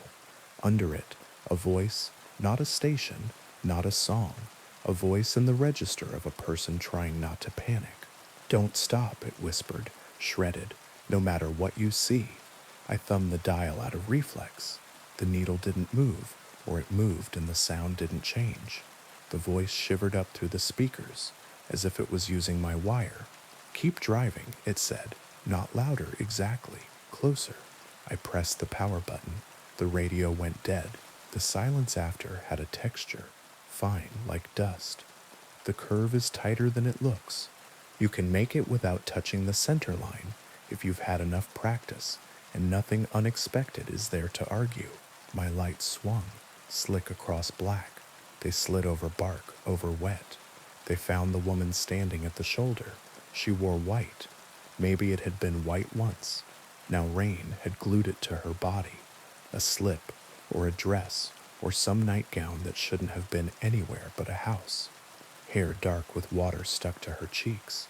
One hand lifted, thumb out, that old American prayer. I have driven past men with signs, and women with strollers, and boys who thought they could outrun cars. I know how not to stop, but she lifted her head and looked straight through the windshield into me. Her eyes were my mother's.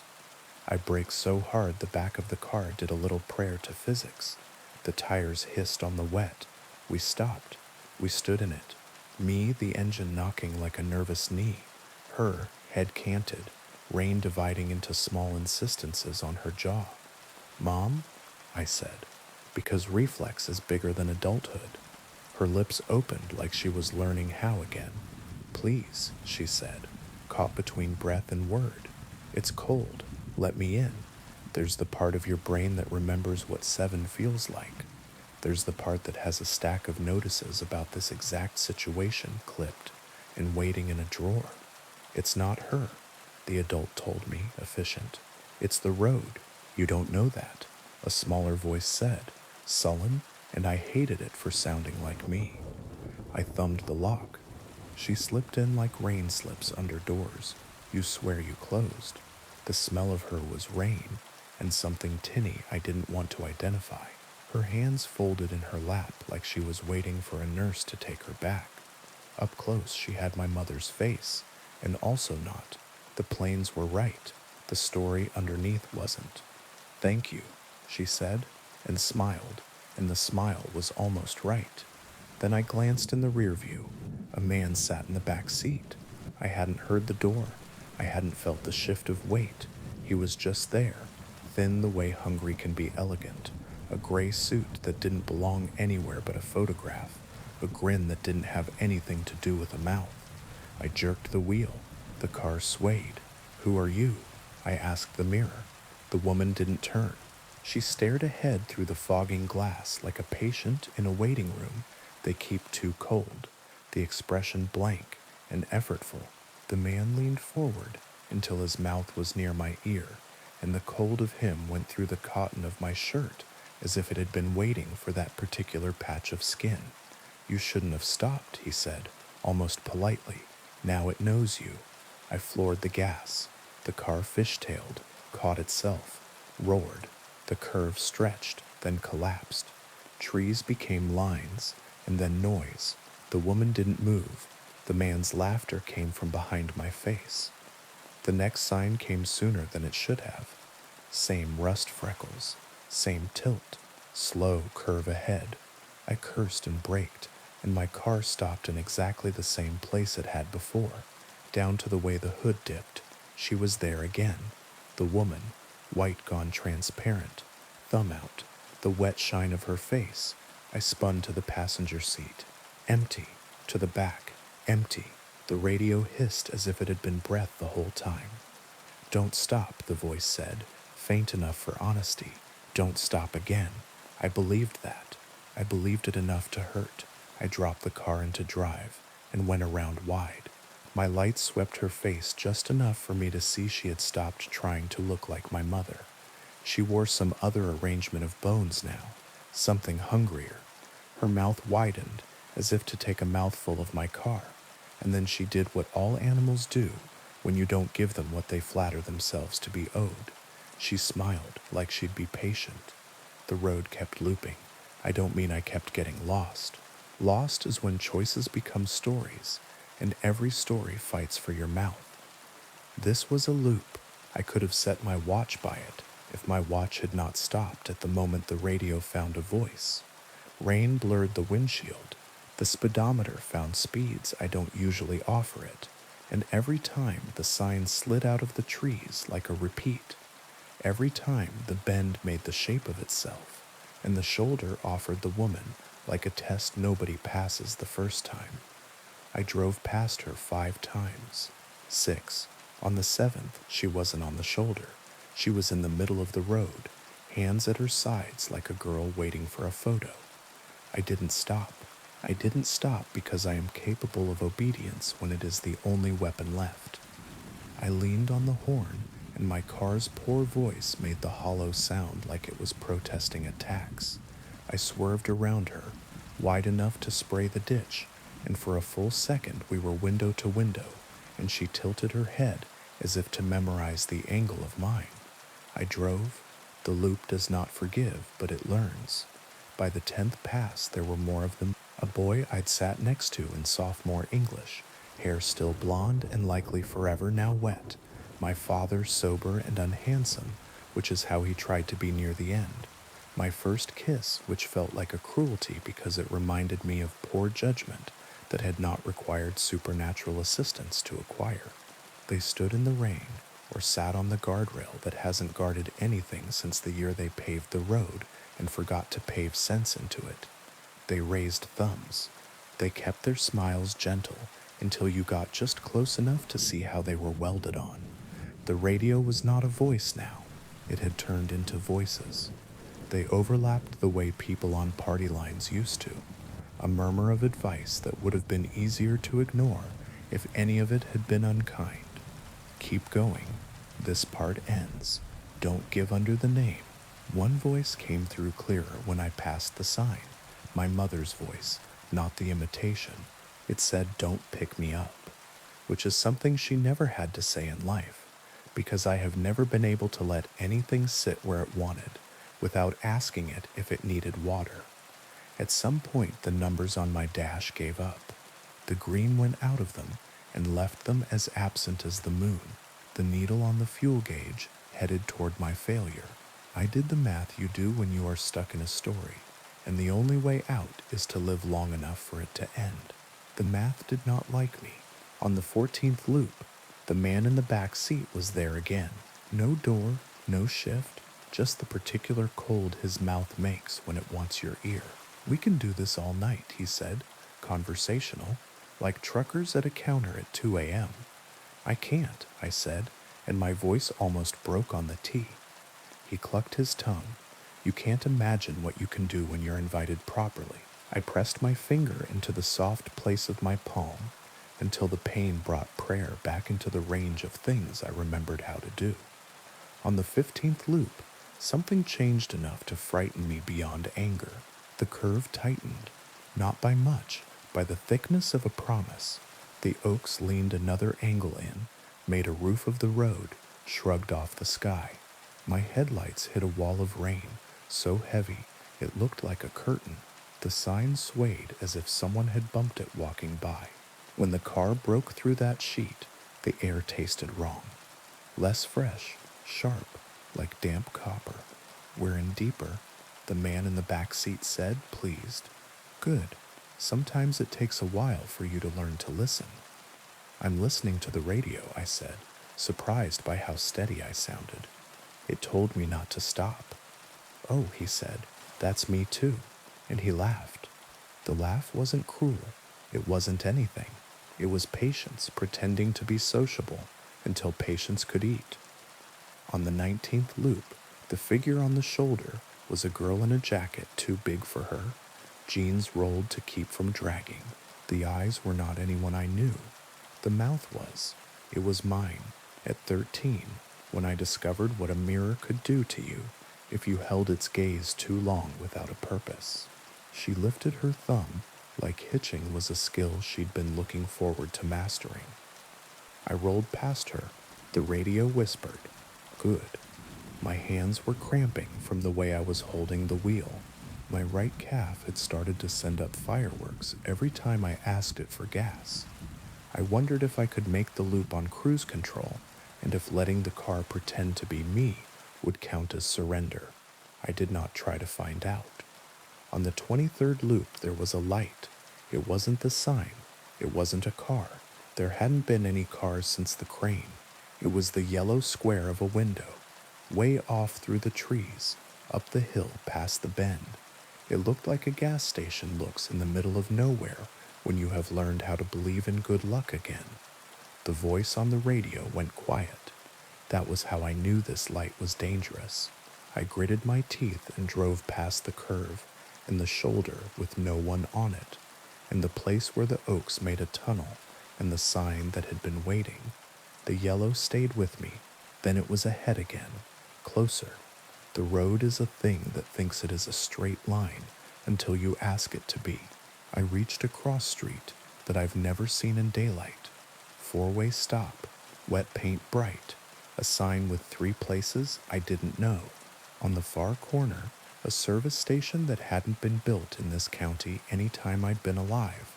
Glass on 3 sides, old pumps with belly dials, a Coke machine that was trying to remember its youth. The bell on the drive clicked when my tires went over it. Inside, a man stood up from behind the counter, wiping his hands on a rag, and smiled right at me. The door to the station swung open before I had time to decide whether my car would turn itself off if I removed the key. The man waved like we'd known each other. He wore coveralls with Harlow stitched over the breast. His hair had the shine of men who know where grease lives. The light behind him made a rectangle of his shoulders and cut a square out of the rain. "Lucky night," he said. His voice came through glass. It felt like it came up through the floor of my car. "You're near out, aren't you?" I checked the gauge. If it had any truth left, it said I was a quarter from being interesting. He laughed. "You're past empty. We can top you off. Come on in and sign." I turned the radio back on with a finger I couldn't feel. Static. Then a voice I recognized because it had told me to eat when I didn't want to sit when sitting was the worst. "Don't go inside," my mother said, very tired and very exact. The rain slackened in that way. Rain does when it wants you to feel sorry for it. Harlow, if that's what he was wearing and that's what he wanted to be, leaned his hip against the door jamb and scratched a cheek that didn't itch. "Your mother," he said, friendly, "always thought she could keep you from making friends." I should have driven. I should have backed out with my hands steady. Instead, I reached for the handle on instinct, the human thing where another human is framed in bright, and you think, yes, door. The minute my fingers closed, the man's smile widened. Not like a smile does, but like a drawer does, and for a full second, the light behind him went wrong. Too cold, too white, not light at all. But the idea of light, so bright, I saw the tiny bones in his hand raised in welcome. I drove. He didn't shout. He didn't chase. He stood there with his rag, and the bell on the drive clicked twice, and the yellow square died like a TV set, clicking off. After that, the loop was different. The oaks leaned away a hair, as if embarrassed. The sign had a fresh BB scar. The smell of wet copper faded to old rain. On the 26th pass, the woman in white stood on the shoulder with her thumb out and her mouth composed and her eyes not anyone's eyes anymore. I did not stop. The radio said nothing. I decided I didn't believe in voices. The gas needle went under the red line and then under whatever goes under red. The car complained like a child who has learned the word no and enjoys its mouth feel. I said okay to nobody again. I loosened my hands. I waited to coast and knew that when I did, There would be no shoulder to save me. The car coughed. On the 29th loop, halfway between the sign and the center of the curve, the engine let go like a lover who had been kind for longer than anyone would expect. The rain had gentled to a lick. The wipers squealed and then went still because I switched them off to hear what absence sounds like. The road carried me. Momentum, then stubbornness. The car rolled almost politely, as if it had been reminded of manners it learned in a driveway and decided to show them to me. The woman stood in the middle of the road again. Her dress clung and defined. Her hair drew letters down her neck. She did not raise her thumb. She raised her hand, palm out, the sign you use to make someone stop from across a room without talking. And because my foot was already on the brake, it felt like obedience. I could have let the car do what it would do and aim for shoulder and stall and sit with her at the window while she learned my mother's mouth again. I put it in neutral and steered for the edge. The tires found gravel. Gravel found ditch. The car settled with a long, relieved exhale, as if it had been trying to spare my feelings by taking its time. She walked toward the driver's side slow, the way women in bad commercials walk toward convertibles. Her face was my mother's again. She had found the exact wrong smile. Please, she said, and it was my mother's voice with the morphine gravel in it, and also the small humor a person uses when you are disappointing them. Don't be cruel. I'm not, I said, which was the first true thing I had said to the road. I'm busy. She laughed with both sides of her mouth. Behind her, in my back seat through the fogged glass, something made the shape of sitting. The radio clicked on by itself and made a sound like a phone connecting. A second voice. A man said, "We're almost done," as if we were both waiting for a bus. I cracked the window an inch. The air smelled like petrichor and old pennies, and the mint gum my mother chewed when she stopped smoking. What happens if I get out? I asked. The woman cocked her head. Rain streamed. You walk, she said. You walk back to where you were supposed to go, and when you turn around to see how far you've come, the road will be behind you as if it had never existed. Will you follow? She looked amused. I'm always in front. I closed the window. I turned the key. The engine offered me the small wheeze a pet gives when you try to coax it back past wanting. The radio whispered, "Foot now," and I put my foot on the gas as if the car could be tricked into remembering that wanting and doing are cousins. It coughed. It died again. I sat with my hands open on my knees. Rain dotted my jeans through the crack in the seal where the door had never fit right. In the rear view, the man leaned forward, closer now, as if about to tell me a recipe. You know, he said, there's a way to make this pleasant. You pretend your grief is a passenger, and you give it your lap, and you keep your hands on the wheel, and when it reaches for your throat, you call that intimacy. Is that what you want? I asked. Intimacy? That, he said, or patience. He put his hands on the back of my seat and the springs in its side. My mother knocked on the glass. Not anger, not demand. The knock of a person who expects to be let in because you love her and also because she is cold.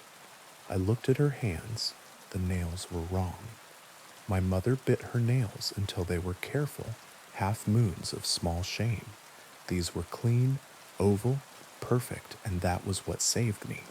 I'm sorry, I said to the wrong hands, and the dress, and the rain, and the road, and the voice that had used the radio like a throat. I can't help you. When I put my hand on the key again, the engine started. No coaxing, no cough, just the ordinary small miracle of pistons remembering their shoulders. I slid the car back onto the asphalt like I was leaving a dance with a partner who would tell stories about me later. The woman's face fell through 3 expressions too many to belong to one person. The man in the back laughed once, the laugh of a person who lost at cards and has decided to be excellent about it. And then the radio said in my mother's true voice, "Go." So I went. The loop didn't break. That would be too much like a moral. It thinned. The oaks made a little room. The sign swayed like someone had kicked it from a passing truck. The curve felt less confident about its own geometry. When the bend unspooled into straight, and the trees on either side returned to being trees instead of audience, the yellow light of town found me like it had been waiting for an apology. The car ran on fumes in relief into the empty grid of 2 a.m. My streetlights are sodium orange. They made the wet look warm. I parked under the tree that drops helicopter seeds in spring like a dad showing off for his kids. The engine ticked, rain softened to memory. When I turned the key off, the radio clicked and then whispered, so soft I thought I might be inventing it. Home. I sat there long enough for the windshield to fog over the places where my hands had been. When I lifted them, they left prints that looked exactly like prints. In the rear view, there was nothing but the back seat, and my jacket thrown on it, and the dent where I'd once dropped a toolbox and lied to my landlord about it. The woman's face, my mother's face, did not swim up. The man did not make himself comfortable. The road did not find a way into my cul-de-sac and rest his elbows on my hood and ask me to step outside. Inside, I hung my keys on the hook my sister insists we have so I won't lose them. I went to the bathroom and turned the light on and looked into the mirror because sometimes bravery is just that mundane. My face was my face. The glass behind it reflected the open door, the hallway with the thrift store runner, the frame of a photograph I had hung crooked a year ago and stopped seeing. I slept with my shoes by the door and a towel over the bedroom mirror. I woke 3 times to the sound of rain that wasn't there. Once I woke to the sound of the radio in the living room, trying to tune itself. I got up and found it unplugged and put the plug on top of it like a parent does to a remote. In the morning, the sun made a promise it doesn't have to keep. I called my sister and said I was coming back to help with the attic. She asked if I'd taken the bend. I told her I'd taken the long way. Neither of us used the words for those 2 things. I don't drive Harlow's Bend. Not after midnight. Not when the rain starts. When people say shortcut, I say no. When teenagers at the diner say they saw the woman in white, I ask them what shoes she wore, and if they say they didn't look, I pay for their coffee, and I say next time, look at hands. Hands never learn how to lie correctly. Sometimes late, when the wind comes down from the ridge and the night learns where it forgot to be quiet, my radio will click in the living room. Once it said softly, keep driving, like a goodbye that did not require my answer. Once it said my name in the voice I already carry inside me, which is my mother's, and I said nothing back, because some loves stay the size they are, only if you don't feed them the wrong thing. If you take Harlow's Bend after midnight, you might make it. People do. Most come back with a story that gets longer in the retelling and a smile that tries too hard for your benefit. A few come back and stop smiling, as if they've used the muscles up and are saving them. A handful don't come back in the way that gets counted. If you go, keep the radio off, or on. If you're the kind of person who needs a voice to argue with, don't stop. The woman will be someone you know, or someone you wish you had. If you must look at hands. Don't follow yellow squares into lit rooms that don't belong to your day. If you stall, it will ask you to be polite. You may be everything else you are, but don't be that. When you get home, and you will, if you keep your hands and your yes to yourself, sit in the quiet and listen to your house breathe. Put a towel over the mirror if it makes you feel like you made a decision. Call the person who keeps your spare key and tell them you were going to call anyway. If the radio clicks and a voice uses your mother's grammar, remind the air that you already know how to drive. Sometimes the bend will try to be in front of you again. Sometimes it will be. When it is, there is no trick, only this. Keep moving. The loop likes patience. Don't loan it yours. And if the road says your name exactly right, don't give it the comfort of correcting its pronunciation. Keep both hands on the wheel. Remember the sign. Let the curve be a curve and not a commandment. Count to the far side. When you reach it, do not look in the rear view to check. The bend loves that. It loves to be believed. Let it wonder instead. Let it stand there in the rain with its bad mouth and patient friends, and the yellow square waiting for someone who doesn't know better, and let it tell itself stories about you in which you were kinder than you had to be and still didn't stop. That's how you win on Harlow's Bend, not by defeating anything, but by refusing to audition for the part it's been saving for you since the first sign swayed and no wind moved it. Now, on to the next story. I was the only one left on the platform when the station decided to remember me. Greystone is small as stations go, 2 tracks, a brick building with a slate roof that leaks in March, a clock that gains 3 minutes a week no matter what the handyman swears he did. After the last scheduled departure, 11:45 eastbound, the train people swear by and the rest of the town ignores. The platforms go to sleep like anything else. The vending machines hum. The pigeons find their beams. The clerk in the booth lowers the metal shutter with a finality that wants to be a kindness. I should have left when he did. My duffel was heavy with the life I couldn't afford, and I was tired in the way that feels like rust has decided it is you now. But I didn't have the money for a cab, and I didn't want to go back to the apartment whose walls had learned my fights. It was colder under the canopy than it should have been for October. The air had that metallic tang city nights get when rain has recently argued with stone. I kept my hands in my pockets so my fingers wouldn't remember what they were for. The station emptied by increments. A janitor pushed a yellow cart and did not meet my eye. A couple argued in low voices until their words frayed, and they went outside to finish doing that somewhere less acoustic. An old man slept with his head back and his mouth open until the guard shook him gently and pointed him toward the taxi rank. The clock read 12:03, then 12:11, then I stopped looking. The rails began to sing. You can feel trains before you see them if you give your attention to the right place. The metal takes the news first, and then the air. I felt the hum in my shoes, and then behind my ribs, the faintest pressure, like an elevator works on your organs. The light at the far end of the platform did not turn green. No announcement belled. No headlamp wrote a promise into the dark. A wind moved along the tracks. Not a gust, not weather.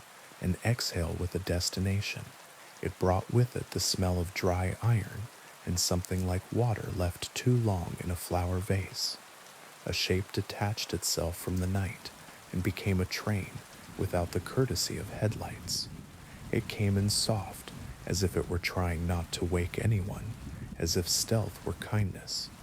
The cars were old, not modern, sleek, but not the kind of venerable red you take your grandchildren to at the holiday festival either. Smooth-sided, windowed, forgettable, a stripe of paint along the middle that might have been blue or green in better light. It slowed at my portion of platform with the practiced efficiency of a habit. The doors sighed like tired lungs and parted. If you've never stepped into a room with the exact temperature of a morgue drawer, you don't know the kind of cold this was. Not winter cold, absence cold. What light there was came from nowhere, a grayness that should have had a source and did not. The aisle ran down the center of the car. Upholstered seats in pairs faced forward. The windows showed me my own uncertainty and a smear of my own breath. There were people sitting. That was the first relief. None of them moved. That was the second realization. I stood just inside the door with my duffel at my ankle and told myself I was going to step back out, wait on the platform for a train that had headlights like an honest machine. The doors snicked shut as if they were tired of hearing me lie to myself. The car jolted, the station slid away, the world beyond the windows forgot to exist. "Ticket," said a voice soft as paper. He sat near the door, the kind of man photographs and old books call a commuter, suit bagging a little at the knees. Tie too narrow, hat in his lap with a sweatband gone dark. His eyes were open. They were not certain who they belonged to. His hand came up slow, palm out, a ritual more than a request. I dug for my wallet before it occurred to me that there would be no scanner here, no place to tap a phone or a card that is trying to be one. I missed the last one, I said. The clerk said. The farther end of the car answered, Leave him. A woman sat by the window 3 rows down. She had long black hair that looked like it had been brushed recently by hands that knew how, a dress that belonged to 3 styles ago and none, and the kind of posture you hold when sitting has become a job. He's new, she added, as if that explained anything. The man with the hat sighed his breath out and folded his hand back into his lap. He did not blink. No one else did either, and that was the moment I placed the wrongness. The car was full of people who were not breathing like I was. The woman crooked 2 fingers. Sit, she said, before he comes. I have been told I obey too readily when instruction feels like a rope thrown into water. I sat opposite her because her eyes did not look like tacks. Up close I could see that her dress had been mended neatly at the seam under her arm. Her left knuckle had a white scar where a ring had once rubbed. The smell around her was citrus and old books, and a trace of something iron that had no right to be on anyone. What is this? I said. It came out small, a child trying not to wake someone. This is the last train, she said. It doesn't have a time printed. It has a tendency.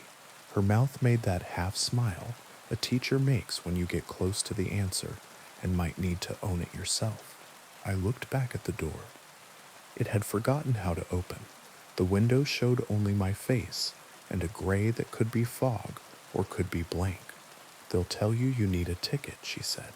If you have one, they take it. If you don't, they take what a ticket would be worth. What does that? The car shivered. Something tall moved at the far end without the insult of actually walking.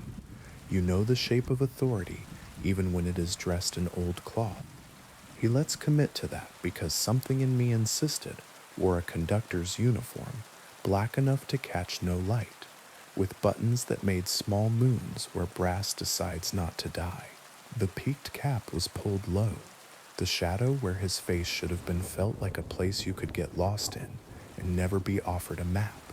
He went passenger by passenger, stopping with the courtesy of commerce. They held out their hands. He took something from each with a pinch, as if he were collecting coins you couldn't see. A young woman in a red coat sagged after he passed, and her red seemed older. An older man pressed his hand to his chest and then let it drop, as if the gesture didn't belong to him. The suit with the too narrow tie managed a small smile and then forgot he had. My chest tightened physically, as if the air had decided to become a hand. When the conductor reached our row and turned the blank where his face should be toward me, my name left my pockets. I felt it happen. The hook pulling, the slack, the loss. Not the syllables people say when they need you. The fact of the name, the way it anchors you to your bones. Ticket, said the absence. I don't. My voice was behind glass. He's new, the woman said. Her voice was low without pleading. He hasn't paid yet. The conductor's head turned toward her a fraction. There was a pressure shift, ears popping when you haven't climbed. The absence moved on, and the air remembered how to be shared. When I could, I looked at her. You know him. No one knows him, she said. He knows you. What does he take? She looked at my hands on the seat, at the whiteness of the knuckles I had not intended. Pieces, she said simply, small at first. What you think you can spare. The train didn't go past scenery, so much as through possibility. Stations approached, platforms like sketches, lamps that made rings of light where a floor might be if someone funded it, and slid by without stopping.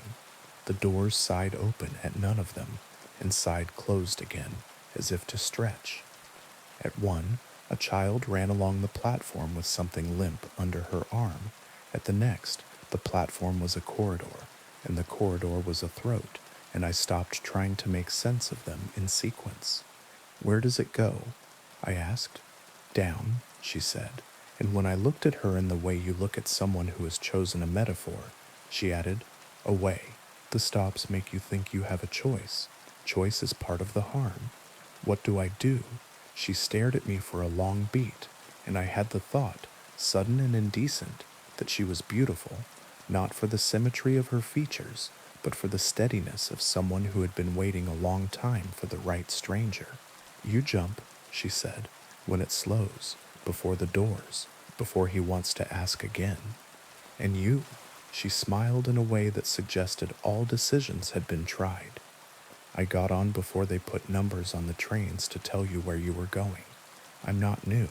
Some days I still remember what my apartment smelled like when the radiator had a good day. That's not enough to get off. What's your name? It was Clara, she said, and there was an ache in the past tense, shaped like a violin string pulled too far across its bridge. I keep it because they didn't take it the first time. I gave them other things I thought I could spare. He came again.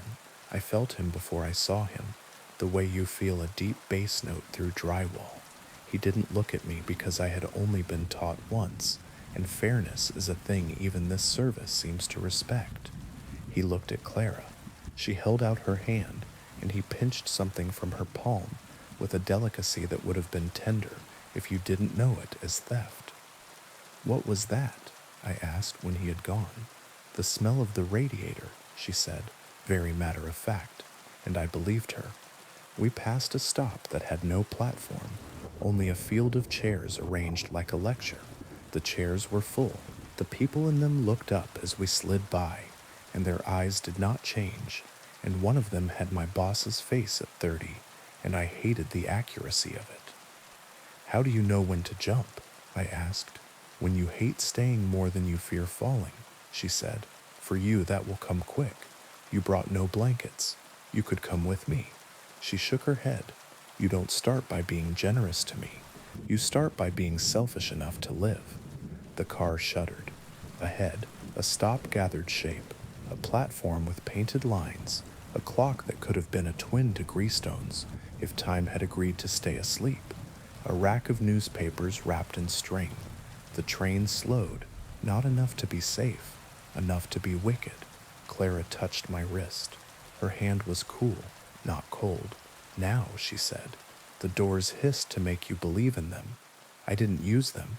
I shoved my duffel ahead and threw myself after it. The air hit back. My shoulder hit concrete and became the whole world for exactly one heartbeat. Then the rest of the pain argued loud enough to be listened to. I rolled away from the edge because the edge wants to see if you want to visit the underside of things. The platform was empty, no newspapers, no clock hands. Whatever the train had shown me to make the notion of landing less obscene evaporated as soon as it could stop behaving. I looked up. The train was gone, not receding, gone. The rails were two black snakes going their own ways. The electric hum of the station was wrong in the way a room feels when someone else has just left it. Stairs rose, concrete patched with gum and old moss. My hands shook so hard I could not trust them with my own pockets. When I stood, my knees tried to convince me they grasped prayer. I took the stairs. Greestone breathed again at the top, like a chest that has just decided there will be more of this. The clock said 12:07, which was a lie of one kind or another. The vending machines hummed their promise of sugar. The posters on the wall made perky suggestions about autumn weekend deals to towns I could never afford. There was a draft that had not been there earlier, a small ribbon of air that smelled like old citrus, and a radiator. My duffel had not made the jump as successfully as I had. It was no longer beside me. I reached to check my wallet and phone, and found absence where both used to live. Something in my chest went to one knee. I walked outside, and the town was the town. Street lamps wore their halos like saints who had stopped being for a moment. The bar at the corner had turned its chairs up on the tables and hosed a day down the drain. My apartment, if I went to it, would be 2 blocks east and 3 north. and there would be a note shoved under the knob because people who like order are very brave when it is late. I stood on the curb and stared down the street and listened to the night give advice and didn't take any of it. I did not see Clara again, not in the way that would have been clean. I saw her in other things, the way frost draws lace in a window and then forgets what it meant, the way the radiator hiccups at 3 in the morning like it is trying to laugh, the way my own name sometimes feels like a jacket I keep putting on backward until I spend a day getting it right. For a week, I did not sleep properly. The door to the bedroom remained open because the closed version felt like a train door learning my hinge. I covered the mirror with a towel and told myself I wasn't doing it for story reasons. Twice at 12:07 exactly, according to an untrustworthy clock, my radio clicked on by itself, and the volume knob turned one notch like a mouth practicing yes. The first time I unplugged it and put the plug on the windowsill where it could watch the rain. The second time I said quietly no to a room that smelled like old citrus and a radiator and the very faintest trace of iron. If this were a different sort of story, that would be that. I would have touched a door the world keeps for fools, and I would have learned. But people who have learned are extravagances this town rarely funds. So I went back to the station because there are habits that look like hope when you squint. Not the next night, not an invitation. A week later, when the cold had sharpened from suggestion to policy, I bought a coffee from the machine that tastes like burned promises and sat on the bench under the clock, and I watched the 11:45 go and the last janitor leave and the guard check the corners with his flashlight beam that knows more than he'll tell. When the platform was mine again, in that way silence sometimes hands you responsibility. You didn't ask to hold. I stood, and I waited for rails to sing. They did. The wind gathered itself and chose the low way along the track. The train slid in without apology. I told myself I would stay on the platform. There is a lot of telling yourself that happens around things like this. When the doors opened, the breath of the car had the smell that memory does when it tries to sneak in, wearing new clothes. The man with the too narrow tie did not look at me when I stepped in. The woman in the red coat had her forehead against the glass, like she was listening for someone who would never bother to knock. I walked down the aisle, and every person I passed felt like a word I had once known how to spell and now could only guess at. Clara sat where she had sat. She turned her head as if she had been saving that motion. Her mouth made the shape of my name, but decided not to get me used to the sound of it. I thought you got off for good, she said. I got off once, I said. That isn't the same. You're not supposed to come back. Neither are you, I said without meaning to be unkind. She smiled in that way that suggests the rule has been broken, and the rule does not care. He'll come, she said, and he did. The conductor's presence bent the aisle. He did not turn toward me immediately, and I understood this to be an acknowledgement that the game only works when the person playing thinks they have consented. He paused at the young man with an earring who had a finger resting on the edge of his seat, as if he had been about to stand and had been told not to. He took something invisible from the boy's palm.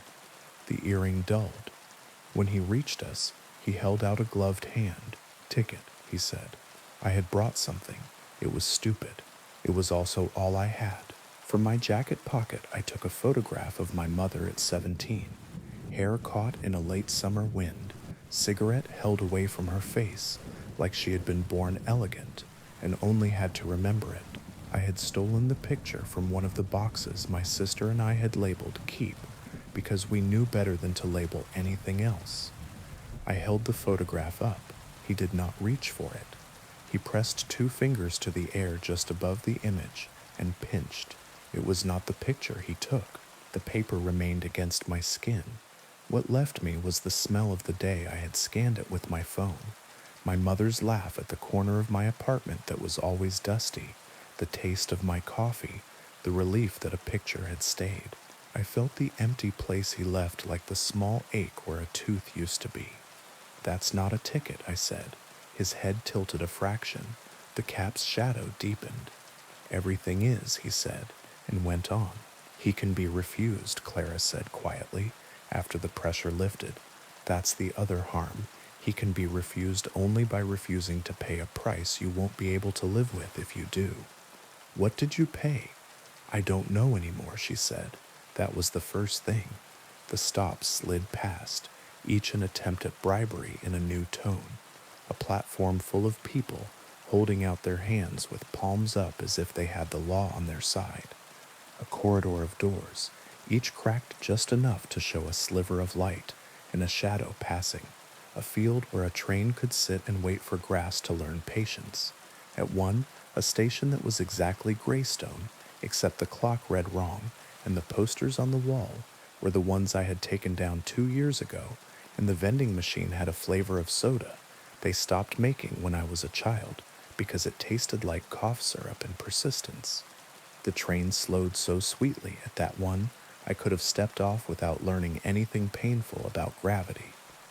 I could get off here, I said. I could go upstairs and find a different version of my apartment, where we never had the fight, and the letter never came, and the clerk at the booth doesn't know me, and it would keep long enough for me to believe in it. That's one of them, she said. I used to have a stop where the music from the bar on the corner was always the song I loved in May and never heard again. He found it for me. He finds them for you. That's how he gets you to pay twice. What happens if I stay? You become the kind of person who calls it a bargain. She stood then, suddenly, as if her body had moved before she felt like humoring it. The door at the far end of the car had opened on its own, and beyond it I saw a short vestibule and then another car, and in that car I saw people standing, not sitting. The light was different there, warmer, almost honest, and the air changed as if something in me believed dawn had been invented again. You should leave, she said. I can't do it with you. It has to be your fear. And you. I make other people leave, she said, with a shrug, almost proud. Everyone needs a job. We went to the vestibule. The train slowed as it slid past a station with a name I recognized and had never visited, a name from a childhood map where the letters meant far. The doors hissed. We didn't use them. We stepped between cars. The second carriage had a bar at one end. You could lean your elbows and pretend a drink had been poured for you if you wanted your mouth tricked. A man stood there with a napkin under his glass and said to no one, "Cheers," and the conductor appeared next to him like an option and pinched something you couldn't see from his fingers. I wanted to pretend the thing he took was the taste of the drink. The window in this car showed me a different outside. Not stations, not platforms. A city I knew and did not. Streets ghosted by light like web, windows lit and then unlit in no sequence I could claim, bridges drawing lines under lines. My heart did the small double beat. It does when the plane dips, and the pilot speaks to prove the plane is paying attention. Jump, Clara whispered. It wasn't advice, it was the only grammar we had left. I didn't. I walked to the bar as if the man pouring could offer me an argument. Behind the counter, a shelf of bottles held labels in fonts that had not existed yet. One label had my father's handwriting on it. I reached and my fingers met glass that was cooler than anything has the right to be. Don't buy from him, Clara said. Even if the drink is yours. Do you ever get to drink again? I asked, and the laugh she made was exactly human. The conductor turned toward us, and the air thickened, and I chose fear because it was the only thing I owned that still behaved. When the train leaned into something like a curve, and the bodies in the car inclined together as if choreographed, I put my hand flat on the bar, and then on the edge of the doorway, and then into the dark between cars, and used that grip to trust that falling is a fact, not a suggestion. Clara didn't move. She stood where I had stood a week ago, posture like a job. Go, she said. It had the sound of a word she practiced and liked for the shape it gave her mouth. The jump hurt less this time because the first time had taught me what stupidity feels like in your shoulder. I hit the platform, rolled, swore, laughed once without wanting to, and lay with my spine against concrete and watched the underside of the canopy above me pretend it had never met rain. When I looked down the tracks, there was only track. At the top of the stairs, Greystone was itself enough to forgive me. The clock read 12:07 with the stubbornness of the obtuse. I walked outside, and the air had warmed the way it does when stories are not doing the breathing for you. I went home. I made the kind of coffee you make when you're trying not to wake yourself up. I took my radio and put it in a cupboard and closed the cupboard and put the kettle on top of the cupboard because petty victories are real. Then I took the photograph of my mother into the kitchen light. The paper was the same. The face was the same. I could see the corner of her mouth where cigarette met the joke. When I held it to my nose, I smelled nothing. It broke me in a way a poem would approve of, and I did not let it.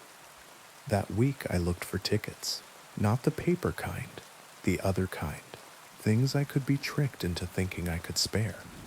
I found a shoebox of letters and put them back. I found the sweater my ex left and put it in a bag for the thrift store because leaving it in the drawer had become an altar. I found the eviction notice and folded it into a paper plane and threw it at the ceiling until it lodged in the fan, and then I stood on a chair and took it down and burned it in a pie tin. Fire is the only punchline I trust. Sometimes now, at night, the rails hum under the city like a thought you are trying not to have. I take long ways home. I look at station clocks and the minute hands give me back the correct time, which is a gift I didn't know you could negotiate for. When the wind takes the low way along the track, I do not wait for doors. I see Clara in other places, a woman on a bus with a scar where a ring once rubbed, a figure in a laundromat who folds with the care of someone whose hands remember something and refuse to forget it, a reflection in a shop window that makes a mouth against the glass and then doesn't bother to fog it. Once, on a Sunday morning that felt like mercy, I felt the exact temperature of her hand on my wrist as I stepped too close to the edge of a subway platform, and I stepped back and said thank you to no name. If you ask me what the last train wants, I will tell you this: it wants rent. For each time you say aloud that a place has let you down, it offers you a car that can carry you farther from the responsibility of being person-shaped in a world that will make you sit and wait and think you should be grateful. It takes small pieces first: the smell of a radiator, the taste of a drink, the name of a day. It will let you leave if you are willing to jump while it is still pretending to be gentle. Some nights I hear the ticket office shutter slide down in my dreams. Some nights a voice says ticket very softly from the cupboard where the radio lives, and I get up and put the kettle back on top of the door like I am a person who knows how to keep himself. On the worst nights, the conductor walks down the aisle of my ribcage and pinches something I can't name out of the palm of a heart that has already done its work. I wake with my hands open and count to a number that used to mean stairs in the house where I learned to be tall. If you find yourself on the platform after midnight and the rails begin to remember their purpose, listen to the advice that comes through a static you don't deserve. It won't always be mine. It won't always be kind. Jump before the doors open. Refuse to get good at paying.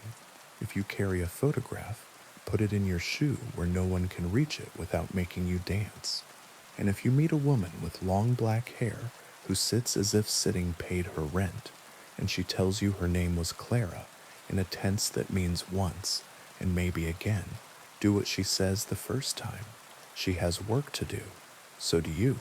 The world above the stairs is not much, but it's ours, and the radiators, when they are good, still make a sound that with practice you can keep. Thank you for listening. If this story kept you company tonight, consider liking the video and subscribing for more myths, legends, and gentle hauntings. Sleep well, and may the trails you choose lead you safely home.